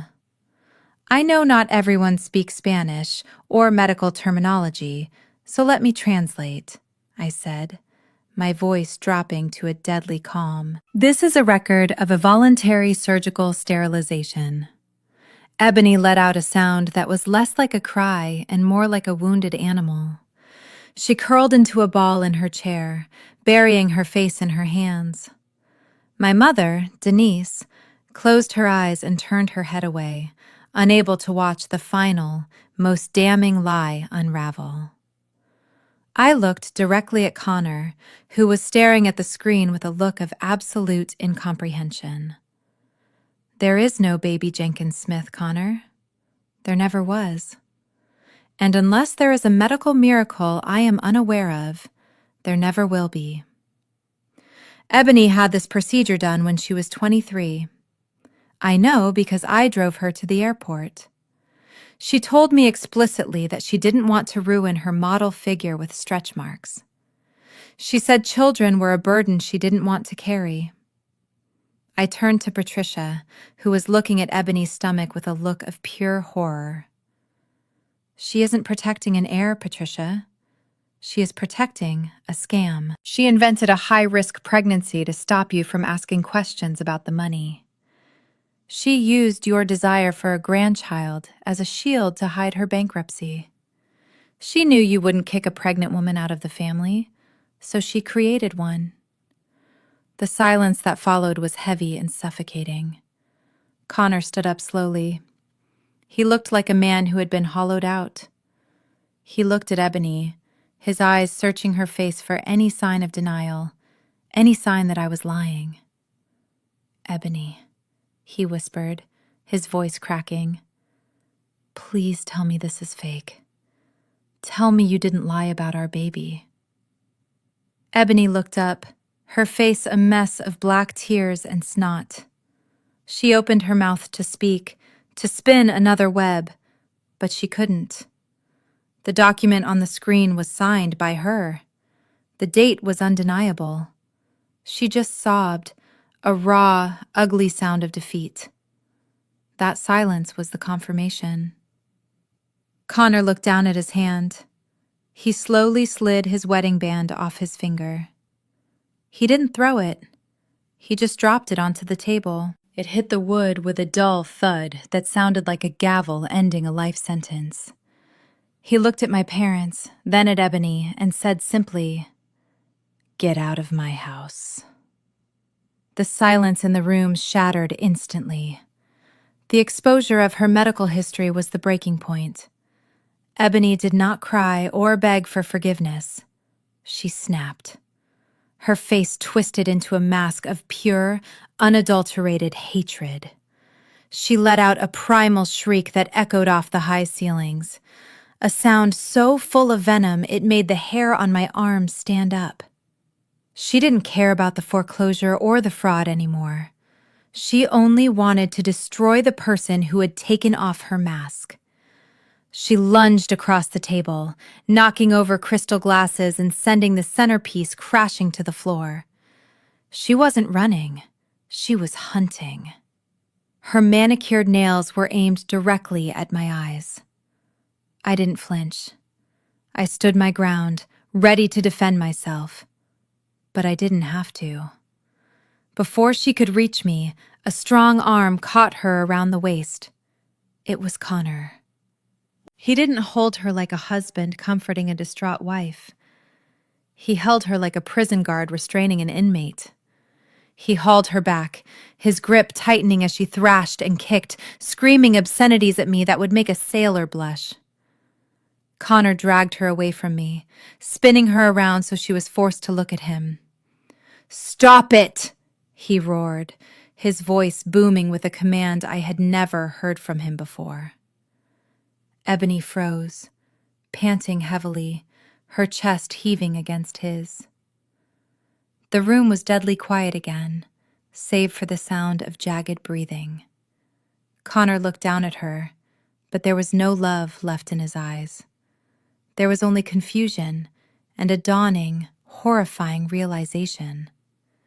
He was holding her close, his hands pressed against her midsection to keep her steady. He frowned, looking down at his hands. He pressed his fingers into her stomach. Then he pressed harder. A look of absolute revulsion washed over his face. Human flesh gives way and bounces back. It is warm, it is firm, but what Connor felt under his hands did not feel like skin or muscle. It felt like memory foam. He stepped back, as if he had been burned, releasing her so abruptly she stumbled. He reached out with a trembling hand and, before she could slap it away, he yanked up the hem of her cashmere sweater. There was no skin. There was a peach-colored, silicone prosthetic strapped around her waist with Velcro. It was a high-end prop, the kind actresses use in movies, designed to mimic a 3-month bump. The gasp from Patricia was audible. My mother buried her face in her hands, unable to witness the shame. Connor stared at the foam contraption, his eyes wide and watery. He looked at Ebony not as his wife, not as the woman he loved, but as a total stranger. He looked at her like she was a monster. "You are wearing a costume," he whispered, his voice shaking with disgust. "You are wearing a costume of our child." Ebony tried to pull her sweater down, her hands shaking, trying to cover the plastic lie. "Connor, wait, let me explain," she stammered, her voice small and pathetic.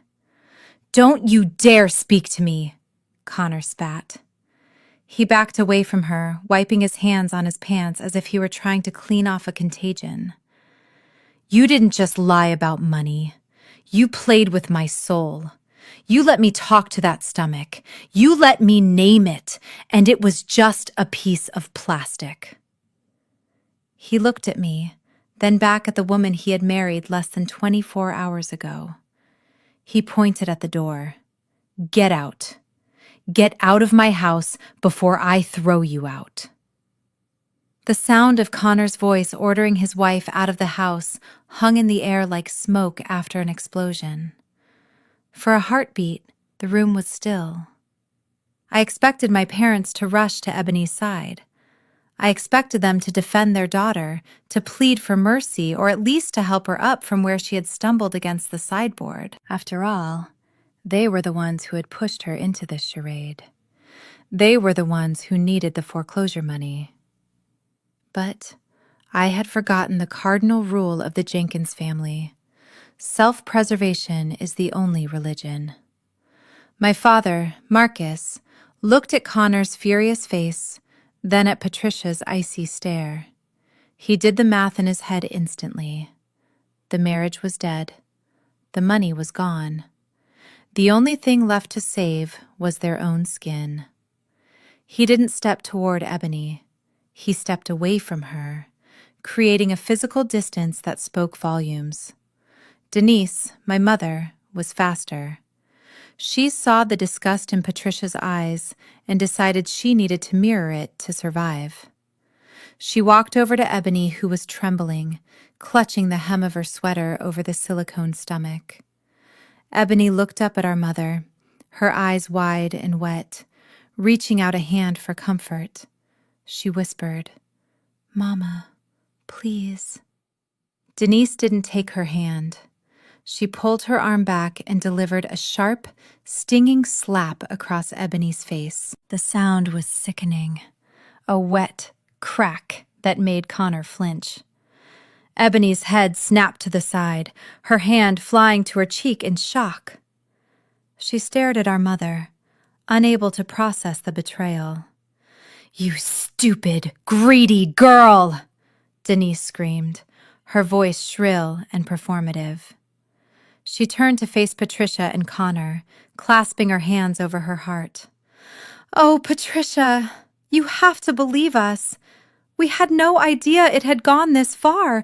We told her to stop. We begged her to be honest with Connor." Ebony's mouth dropped open.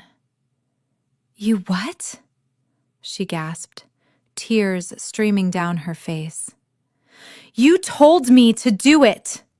You drove me to the clinic. You bought the prosthetic online with Dad's credit card. Liar!" my father shouted, jumping into the fray to back up my mother's narrative. He pointed a shaking finger at Ebony. "Don't you dare drag us into your sickness. We knew you were padding your resume, yes, and we were ashamed. But we had no idea about the fake pregnancy. That is perverse, Ebony. You are sick." We only played along with the money talk because we were afraid of what you would do to yourself if we didn't. We were hostages to her instability, Connor. You have to understand. We are victims here too. I watched them, feeling a wave of nausea roll through my stomach that had nothing to do with food. It was a masterclass in gaslighting.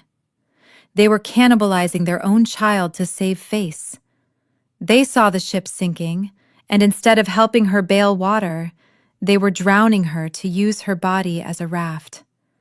They were throwing her to the wolves, hoping the Oldfields would be too busy devouring her to notice that they were the ones who set the table. Ebony stood there, holding her cheek, looking from her mother to her father. The realization hit her harder than the slap. She had destroyed her integrity, committed felonies, and humiliated herself on a global scale to buy them a house and keep them in luxury. And in the end, they didn't love her. They just used her. She was just another maxed-out credit card to them. And now that she was declined, they were cutting her up. The look in her eyes wasn't sadness anymore. It was the hollow, dead look of someone who realizes they are completely and utterly alone in the world. The screaming match between my mother and Ebony was cut short by a sound sharper than breaking glass. Patricia Oldfield did not scream. She simply clapped her hands once. It wasn't applause. It was a command for silence that carried the weight of a judge slamming a gavel. The room fell instantly quiet, save for Ebony's ragged breathing. Patricia looked at my parents, who were panting from their theatrical performance, with an expression of absolute, unvarnished revulsion. She didn't buy their act. She looked at them like they were something she had stepped in on the sidewalk.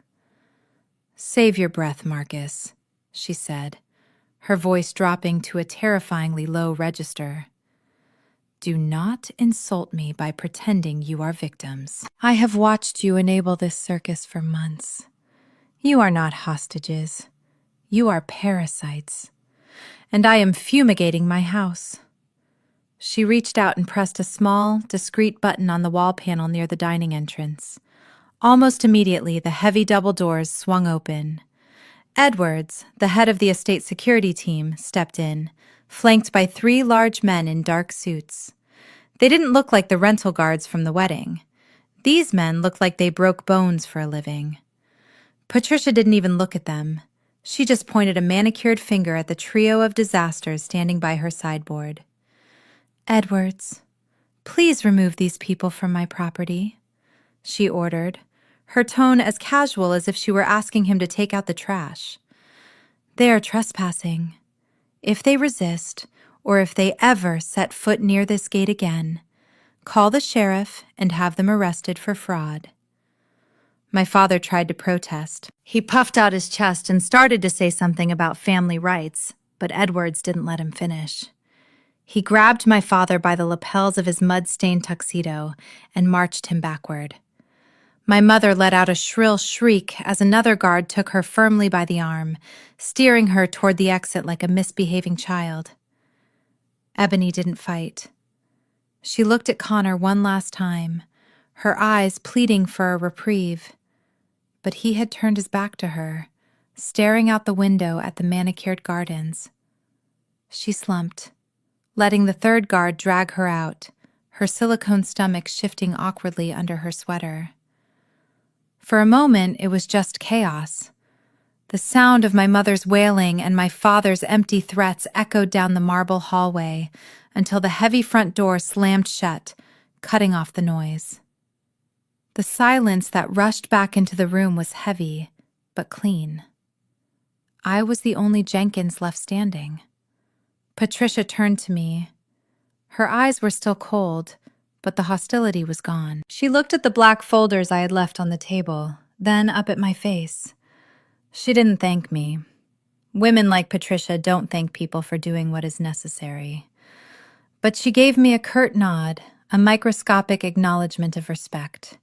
She recognized that while we shared the same blood, I was not one of them. I didn't wait for her to dismiss me. I wasn't a trespasser. I was the whistleblower. I reached down and picked up my Hermes Birkin bag from the chair. It wasn't a fake. It wasn't charged to a stolen card. It was paid for with money I earned cleaning up messes just like this one. I smoothed down my blazer and walked toward the exit. I didn't run. I didn't scurry. I walked, with the rhythmic, confident click of my heels echoing on the marble.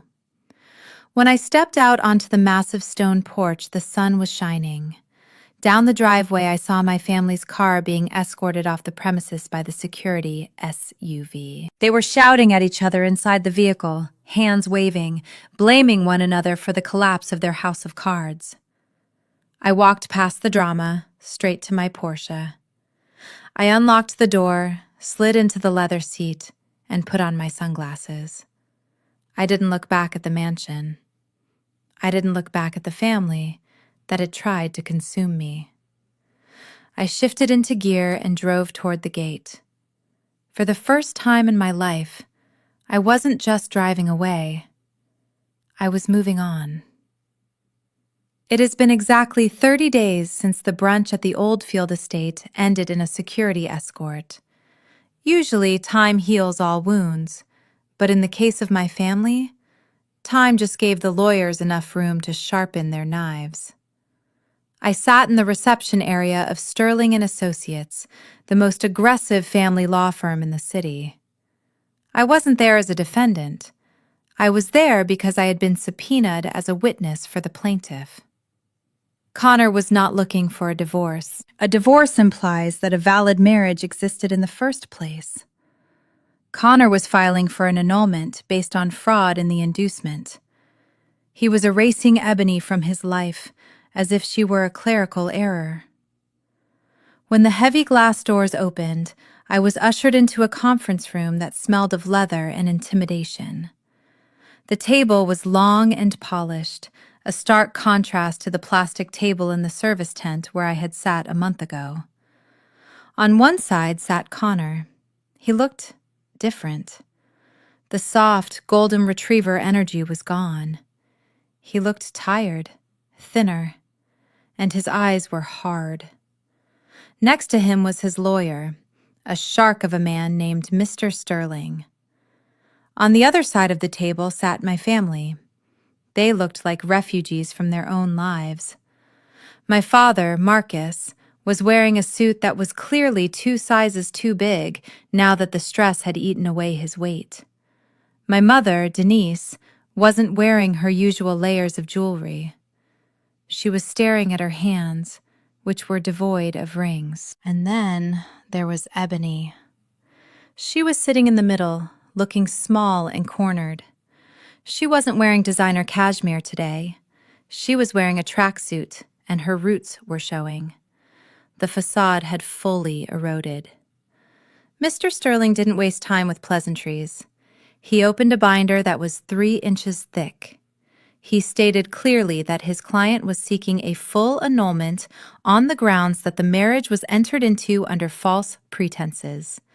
He listed the counts methodically: the falsified pregnancy, the misrepresented financial status, the concealed criminal record, and finally, the matter of the expenses. Connor wasn't just walking away. He was suing for damages. He wanted reimbursement for the venue, the catering, the flowers, and the honeymoon deposits. The total came to $140,000. My father let out a dry, hacking cough. He tried to speak, his voice trembling. He said they didn't have that kind of money. He said they were living in a 2-bedroom rental apartment now because the bank had taken the house. He pleaded for mercy, saying they were destitute. Mr. Sterling didn't blink. He said that was unfortunate, but not his client's problem. He said he would be filing for wage garnishment and seizing any remaining assets. Then, he turned his attention to the specific item that was the centerpiece of today's meeting: the engagement ring. It was a 5-carat emerald-cut diamond that Connor had bought with his own inheritance. It was valued at $50,000. By law, an engagement ring is a conditional gift. The condition is the marriage. Since the marriage was based on fraud, the condition was void. Connor wanted the ring back. Ebony shifted in her seat. She refused to make eye contact with Connor. She mumbled that she didn't have it. She said she lost it in the chaos of being kicked out of the estate. She said it must have fallen off her finger when the security guards grabbed her. It was a lie. I knew it was a lie. Connor knew it was a lie. Mr. Sterling didn't argue. He simply reached into his folder and pulled out a single sheet of paper. He slid it across the polished table until it rested in front of Ebony. It was a photocopy of a pawn shop receipt from a place on 47th Street. The date on the receipt was the morning after the brunch. The amount listed was $8,000. She had sold a $50,000 heirlooms for pennies on the dollar just to get quick cash. The silence in the room was absolute. Connor looked at the receipt, then at Ebony. He didn't yell. He just looked at her with a mixture of pity and disgust. He asked her if that was what their relationship was worth to her. $8,000. Ebony started to cry, but it wasn't the manipulative crying from before. It was the ugly, raw sobbing of someone who realizes they have played their final card and lost. Mr. Sterling stated that since the ring had been liquidated, the $50,000 would be added to the judgment against her. He told them that this debt would follow them. It was non-dischargeable in bankruptcy because it was incurred through fraud. He told them that for the next 20 years, every time they earned $1, Connor would take 30 cents of it. I watched my parents. They weren't looking at Ebony with concern. They were looking at her with hatred. They realized that their retirement plan, their social standing, and their future were gone. They were tied to a sinking ship that they had helped build. As the meeting adjourned, Connor stood up. He walked past Ebony without a word. He stopped in front of me. He didn't smile, but he extended his hand. He thanked me for the truth. He said it was the most painful gift he had ever received, but it saved his life. I shook his hand. I watched my family gather their papers and shuffle out of the room, arguing in hushed whispers about whose fault it was. I realized then that I didn't hate them anymore. You can't hate something that is already broken. I walked out of the office and into the sunlight. The air felt cleaner. The war was over. I had won. Not by fighting, but by simply turning on the lights. The sheriff's deputies arrived at the house on Oak Creek Drive at 9 a.m. on a Tuesday. It was poetic timing. Tuesday was the day my parents had told the Oldfields that the $2 million trust fund would mature. Instead, the only thing that matured was the foreclosure notice. My parents didn't leave with dignity. They didn't hire movers because they couldn't afford them, and they didn't have friends because they had alienated everyone with their pretension. They were forced to pack 30 years of accumulated lies into black garbage bags, while the neighbors they had spent decades trying to impress watched from behind twitching curtains. The destination was not another estate. With an eviction on their record, a credit score in the basement, and a fraud judgment hanging over their heads, no reputable landlord would touch them. Their only option was the Creekside Arms. The name sounds pleasant, like a retirement community with a duck pond. In reality, it is a crumbling, subsidized housing complex on the far south side of the city, sitting next to a water treatment plant. I wasn't there to see it, but I know the place well. It's the kind of place where the elevators are permanently out of service and the hallways smell of boiled cabbage and stale cigarettes. My father, Marcus, a man who believed he was too good to pump his own gas, had to haul their boxes up 4 flights of stairs. He was wheezing, sweating, and cursing my name with every step. The apartment was a 1-bedroom unit. It was smaller than the master closet in their old house. The linoleum was peeling in the corners, and the windows looked out onto a brick wall covered in graffiti. My mother, Denise, sat down on the edge of a stained mattress that had been left behind by the previous tenant. She looked around the room, waiting for the nightmare to end, waiting for someone to yell "cut" so she could go back to her real life. But there were no cameras. This was the new reality. For the first time in their lives, the silence was terrifying. There was no hum of the wine fridge, no sound of the gardener blowing leaves, just the sound of a siren wailing in the distance and the drip, drip, drip of a leaking faucet that the landlord had no intention of fixing. Naturally, their first instinct was not introspection. It was blame. My father paced the small room, kicking at the garbage bags. He ranted about how I was an ungrateful traitor. He convinced himself that I had orchestrated this entire downfall just to spite him. He looked at my mother and gave the order he had given 1,000 times before. He told her to call me. He told her to turn on the waterworks. He wanted her to call me and say that he was having chest pains. He wanted her to say they were starving. He was convinced that if they applied enough pressure, I would crack. I always had before. I was the responsible one, the fixer. He figured I was sitting in my penthouse, drowning in guilt, just waiting for the opportunity to write a check and save them from the consequences of their own actions. Denise wiped her eyes, put on her best victim voice, and dialed my number. She put it on speakerphone so Marcus could hear me apologize. But she didn't hear a ringtone. She didn't hear my voice. "The number you have reached is not accepting calls from this number," the automated operator said, her voice cool and indifferent. "Please check the number and try again." Denise frowned, confused. She ended the call and dialed again.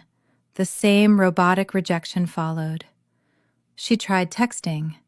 The message bubble turned green, hung in the ether for a second, and then failed to deliver. She looked up at Marcus, the blood draining from her face. She whispered that the call wasn't going through. Marcus snatched the phone from her hand, his face turning a deep shade of purple.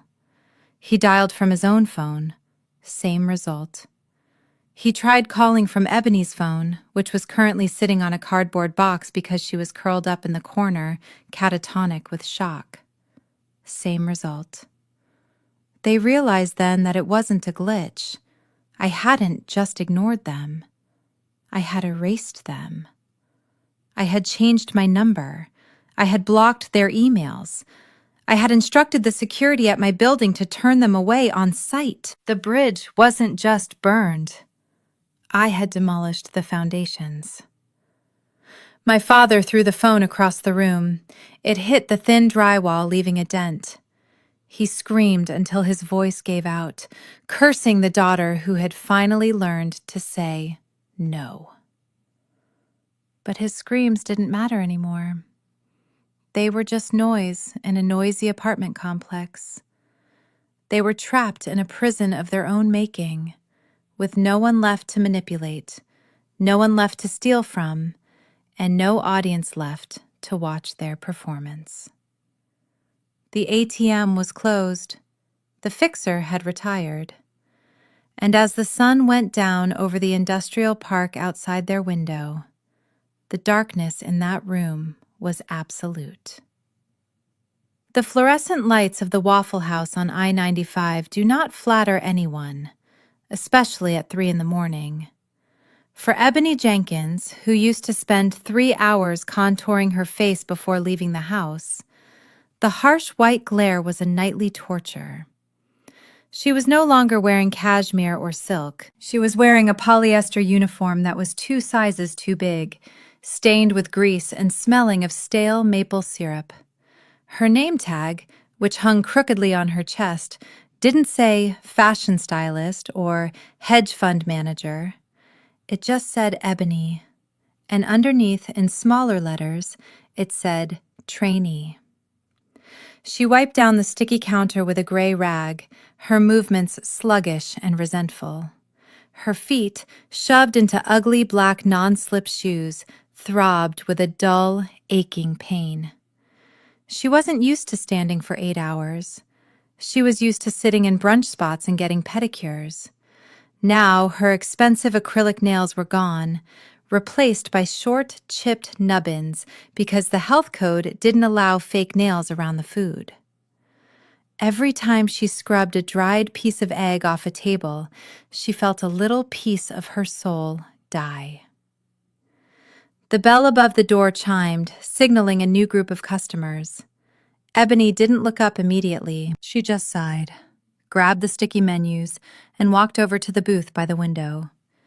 It was a group of 4 girls, probably college students, dressed in club clothes. They were loud, laughing and scrolling through their phones, smelling of cheap perfume and vodka. Ebony hated them instantly.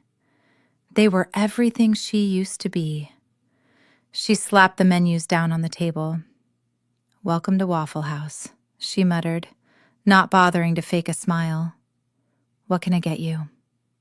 One of the girls looked up, annoyed by the lack of service. She opened her mouth to make a snarky comment, But then she froze. She squinted at Ebony, tilting her head to the side. Her eyes widened.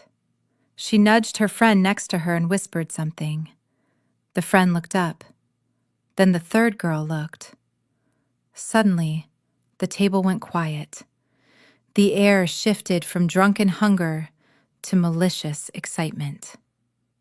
"Oh my God," the girl in the pink top said, her voice rising an octave. "Wait, I know you. You are the girl from TikTok. You are the silicone bride." Ebony felt the blood drain from her face.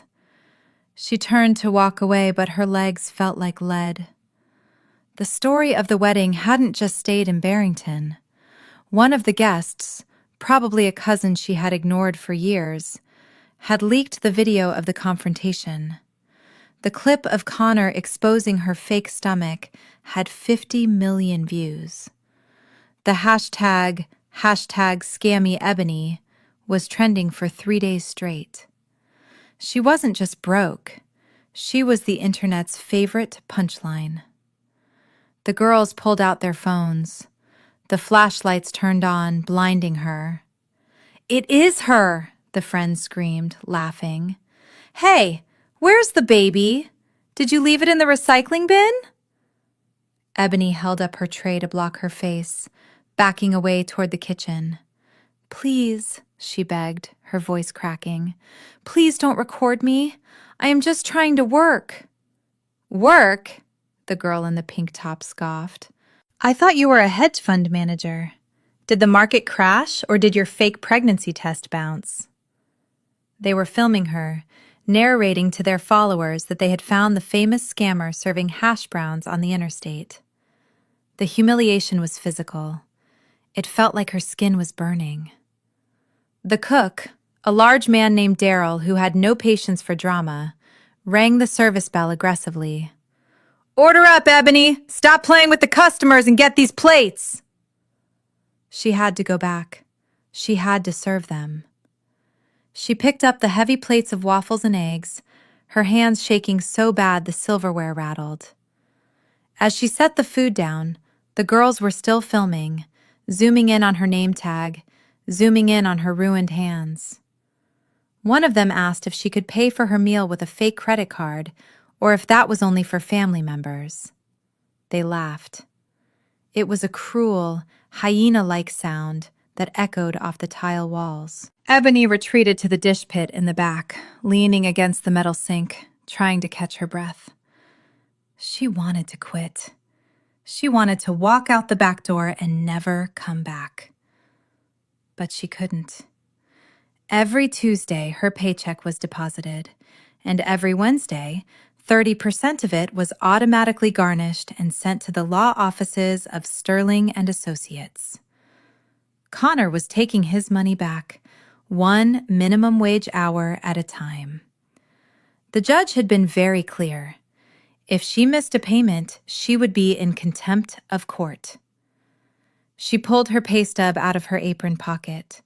It was crumpled and stained with coffee. She looked at the numbers.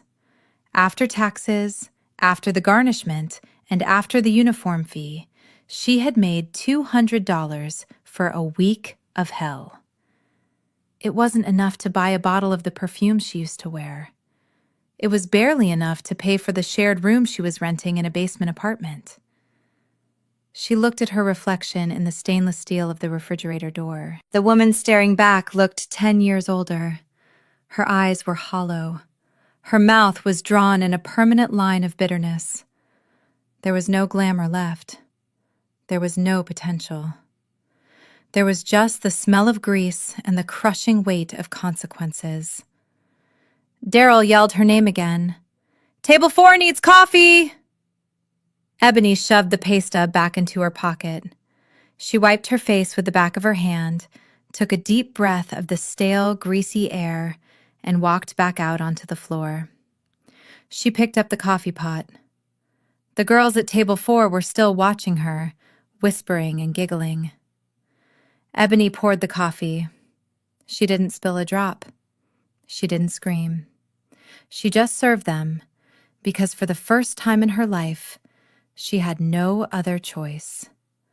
This was her sentence, served one waffle at a time under the unforgiving lights of a 24-hour diner. The dust didn't just settle after the explosion at the Oldfield estate. It cleared completely, leaving my world sharper and brighter than it had ever been. I expected a period of social isolation.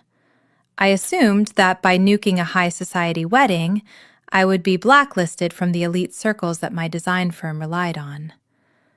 I thought I had committed social suicide. But I had miscalculated the nature of the ultra-wealthy. They don't hate scandal. They hate weakness. And what I had shown them was absolute, unshakable strength. 3 weeks after the incident, my office phone rang. It was the personal assistant to Eleanor Vanderwoodson, a name that carries as much weight in the city as the mayor's. She wasn't calling to gossip. She was calling to offer me the contract for the renovation of her historic brownstone in the Gold Coast district. It was a project I had been chasing for 2 years, a career-defining job that would put my firm on the national map. When I met Eleanor for the final walkthrough, I couldn't help but ask her why she chose me now, after ignoring my proposals for so long. Eleanor smiled, sipping her sparkling water. She told me that she had brunch with Patricia Oldfield last week. She said, Patricia described me as the only person in that entire room who wasn't for sale. She told me that in a world full of yes men and sycophants, a woman who is willing to burn down her own inheritance to stand up for the truth is the only kind of person she wants handling her millions. It turned out that my integrity was a better marketing strategy than any portfolio I could have printed. The contract was signed the next day. The deposit alone was more than my parents' old mortgage. With my career skyrocketing, I turned my attention to the loose end that had started this entire war, the $100,000. The check I had written to bail out my father was still sitting in my desk drawer. I had voided it the night of the wedding, drawing a thick black line through the numbers. But the capital was still there in my account, sitting stagnant. I decided it was time to put that money to work, not to save a drowning man, but to build a ship of my own. I didn't buy a luxury car. I didn't buy designer clothes to flaunt my victory. I did what Marcus Jenkins should have done 30 years ago. I studied the market. I found a rundown studio apartment in a neighborhood that was on the verge of gentrification. It was ugly.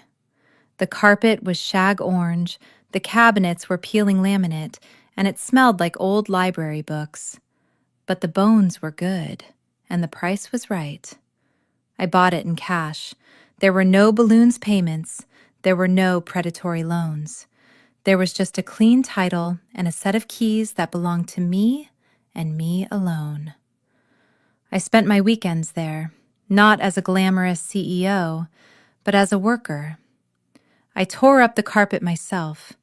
I painted the walls a crisp gallery white. I installed a modern kitchenette using leftover materials from my commercial projects. I poured my sweat equity into those 400 square feet. When I was finished, I didn't move in. I listed it for rent. Within 48 hours, I had a signed lease from a young medical resident.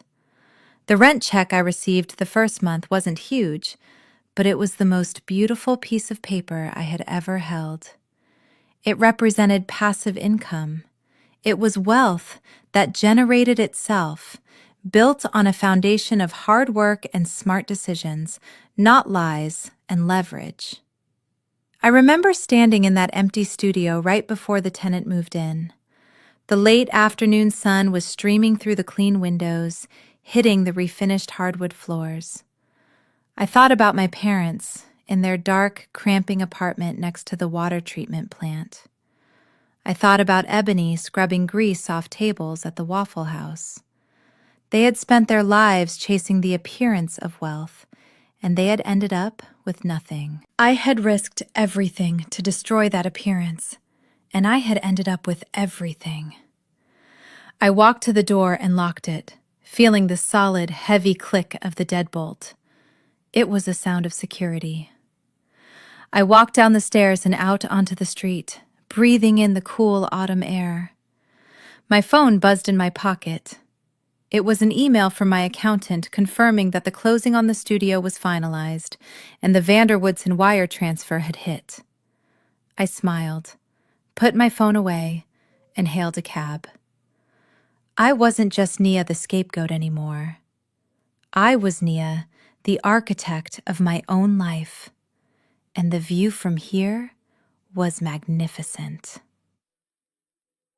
It was a Friday night at Le Jardin, the kind of establishment where the menu has no prices and the waiting list is 3 months long. I was seated at a corner table, the candlelight reflecting off the crystal stemware. Across from me sat Julian, a corporate litigator I had met during the Vanderwoodson contract negotiations. He was charming, sharp, and refreshingly authentic. We were celebrating the approval of my latest architectural blueprints, laughing about the absurd zoning laws of the city. For a moment, amidst the soft jazz and the scent of truffle oil, I completely forgot that I had ever come from a family of chaos. The illusion of my separate peace was broken by the arrival of the busser. A figure appeared at our elbow to clear the appetizer plates, moving with a heavy, resentful lethargy that seemed out of place in such a polished environment. I didn't look up at first, engrossed in Julian's story about a case he had just won. But then I saw the hands reaching for the china. They were red, chapped, and trembling. I recognized the shape of the fingers. My heart skipped a beat, not out of fear, but out of sheer disbelief. I looked up. It was Ebony. But it wasn't the sister I remembered. The girl who wouldn't be caught dead without a full face of contour and lash extensions looked like a ghost. Her hair was pulled back into a messy, frizzy bun, held in place by a hairnet. Her skin was dull and gray, stripped of the expensive facials she used to steal money to afford. She was wearing an ill-fitting black vest over a white shirt that had a stain on the collar. She looked exhausted. She looked broken. She froze when she saw me. Her hand hovered over my plate, the silverware rattling against the porcelain. Her eyes locked onto mine, and for a second, I saw the old spark of entitlement flare up. She looked from my tailored silk dress to Julian's expensive suit, and the shame in her eyes instantly curdled into venom. She forgot where she was. She forgot the uniform. "So this is where you are," she hissed, her voice loud enough to cause the couple at the next table to turn their heads. "You're enjoying this, aren't you? Sitting there like a queen while I clean up your crumbs? You think you're better than me?" Julian stopped talking, his smile fading into a frown of confusion. He started to stand up, his protective instinct kicking in. "Excuse me?" he said, his voice firm. "Is there a problem here?" Ebony opened her mouth to scream, to make a scene, to spill the vitriol that had been poisoning her for weeks. She wanted to ruin my night, just like I had ruined her fantasy. But before she could get a word out, a shadow fell over the table. The floor manager, a stern man with a headset and zero tolerance for incompetence, materialized behind her. He didn't ask questions. He didn't care about family drama. He saw a low-level employee harassing a VIP client. "Jenkins!" he barked, his voice like a whip crack. "What do you think you are doing? We are not paying you to socialize and disturb the guests." Ebony flinched as if she had been struck. She spun around, her face pale. I know her, sir. She's my—" "I don't care if she is the Pope," the manager cut her off, his eyes cold and unforgiving. You have tables to clear in Section 4. Do your job or get out. If you walk out that door, don't bother coming back for your check." The threat hung in the air. I watched the calculation happen in Ebony's eyes. She wanted to scream. She wanted to throw the plate. But she remembered the garnishment. She remembered the rent. She remembered that she had absolutely nowhere else to go. The defiance drained out of her body, leaving her slumped and pathetic. She lowered her head, her chin touching her chest. "I'm sorry, sir," she whispered. "It won't happen again." She turned back to the table. She didn't look at me. She couldn't. She hurriedly stacked the dirty plates, her movements frantic and servile. She wiped the tablecloth with a gray rag, bowing her head in total humiliation. I watched my sister, the girl who used to dream of being a Kardashian, retreat into the kitchen, pushing through the swinging doors with a tray of garbage. Julian looked at me, his eyes full of questions. "Do you know her?" he asked softly. I took a sip of my wine. The taste was crisp and clean. I looked at the kitchen door one last time, then turned back to the man who saw me for who I really was. "I used to," I said, my voice steady. "But that person doesn't work here anymore." Julian didn't press for details. He was a lawyer. He knew that "used to" was a complete sentence. He simply poured more wine into my glass and steered the conversation back to the architecture of the Art Deco building across the street. As I listened to him speak, watching the way the candlelight played on his face, a strange realization washed over me. I found myself checking my own pulse, waiting for the surge of adrenaline. I waited for the dark, twisted satisfaction of seeing my abuser brought low. I expected to feel a triumphant sense of victory echoing in my chest, seeing Ebony reduced to a frightened servant. But the feeling never came. There was no gloating. There was no manic joy in her suffering. Instead, I felt something far more profound and unfamiliar. I felt light. For 29 years, I had carried the Jenkins family name like a backpack filled with lead.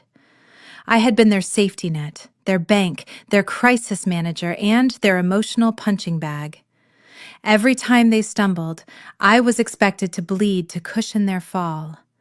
I had conditioned myself to believe that their failures were my emergencies, that their happiness was my responsibility. Seeing Ebony in that uniform, terrified of a shift manager, broke the final link in that chain. I realized that the tragedy was entirely of their own making. I wasn't the villain for cutting the rope. I was just the survivor who finally refused to be pulled off the cliff with them. I realized that the concept of family obligation I had been raised with was toxic. Family is not a suicide pact. It is not a license to abuse, steal, and destroy without consequence.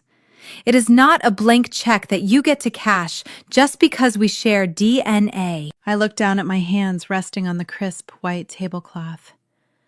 They weren't shaking. My stomach wasn't in knots, wondering if my credit card would be declined because my sister had stolen the numbers again. The constant, low-level hum of anxiety that had been the soundtrack of my life was gone. It was replaced by a quiet, steady silence. I looked at the candle flickering on the table. The flame was steady, protected by the glass hurricane. That was me. I had built my walls, not to keep people out, but to keep the wind from blowing me out. I took a bite of my dinner.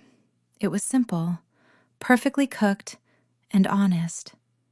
It tasted like freedom. I wasn't waiting for the other shoe to drop anymore.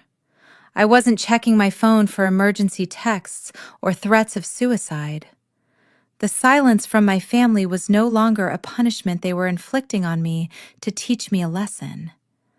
It was the reward I had given myself. I smiled at Julian, really smiled, and for the first time in my life, I was fully present in the moment, unburdened by the ghosts of the past.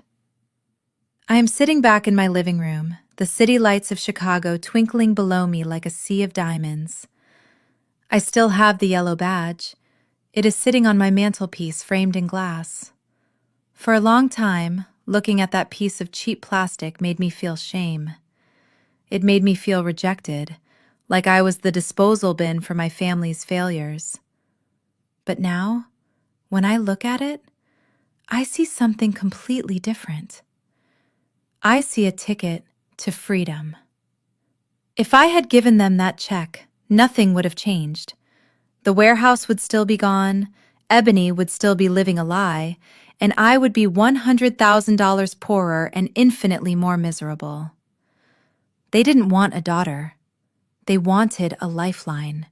And by cutting that line, I forced them to finally face the reality they had been running from for decades. They are struggling now, yes. But for the first time in their lives, they are living an honest existence, even if it is a painful one. People tell you that family is everything.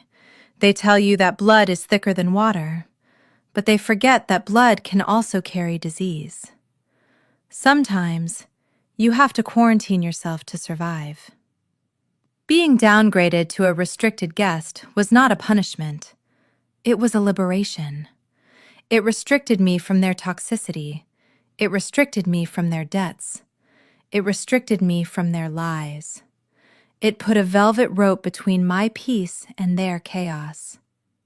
I reached out and picked up my glass of vintage Cabernet. The liquid swirled, dark and rich against the light. I looked directly into the camera lens, breaking the fourth wall for the final time. I realized that for 29 years, I was fighting to get into the VIP section of a club that was burning to the ground. I didn't need their approval to be valuable. I didn't need their permission to be happy. The only name on the guest list that matters is mine. I am the architect. I am the investor. And most importantly, I am the gatekeeper of my own life. To the yellow badge, and to the realization that sometimes being uninvited is the greatest invitation of all. I raised the glass in a silent toast to the woman I have become.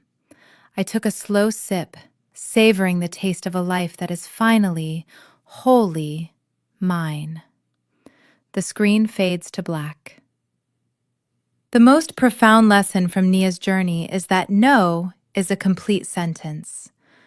We often confuse enablement with love, believing that supporting family means shielding them from the consequences of their own actions. However, true self-respect begins when we establish boundaries against those who exploit us, regardless of shared DNA. Nia proved that being excluded from a toxic table isn't a rejection. It is a powerful form of protection. Your peace, financial security, and mental health are assets far too valuable to be sacrificed for the sake of appearances. Sometimes, you must be the villain in their story to finally become the hero in your own. Have you ever had to set a hard boundary with a family member to save your own peace? Tell us your story in the comments below.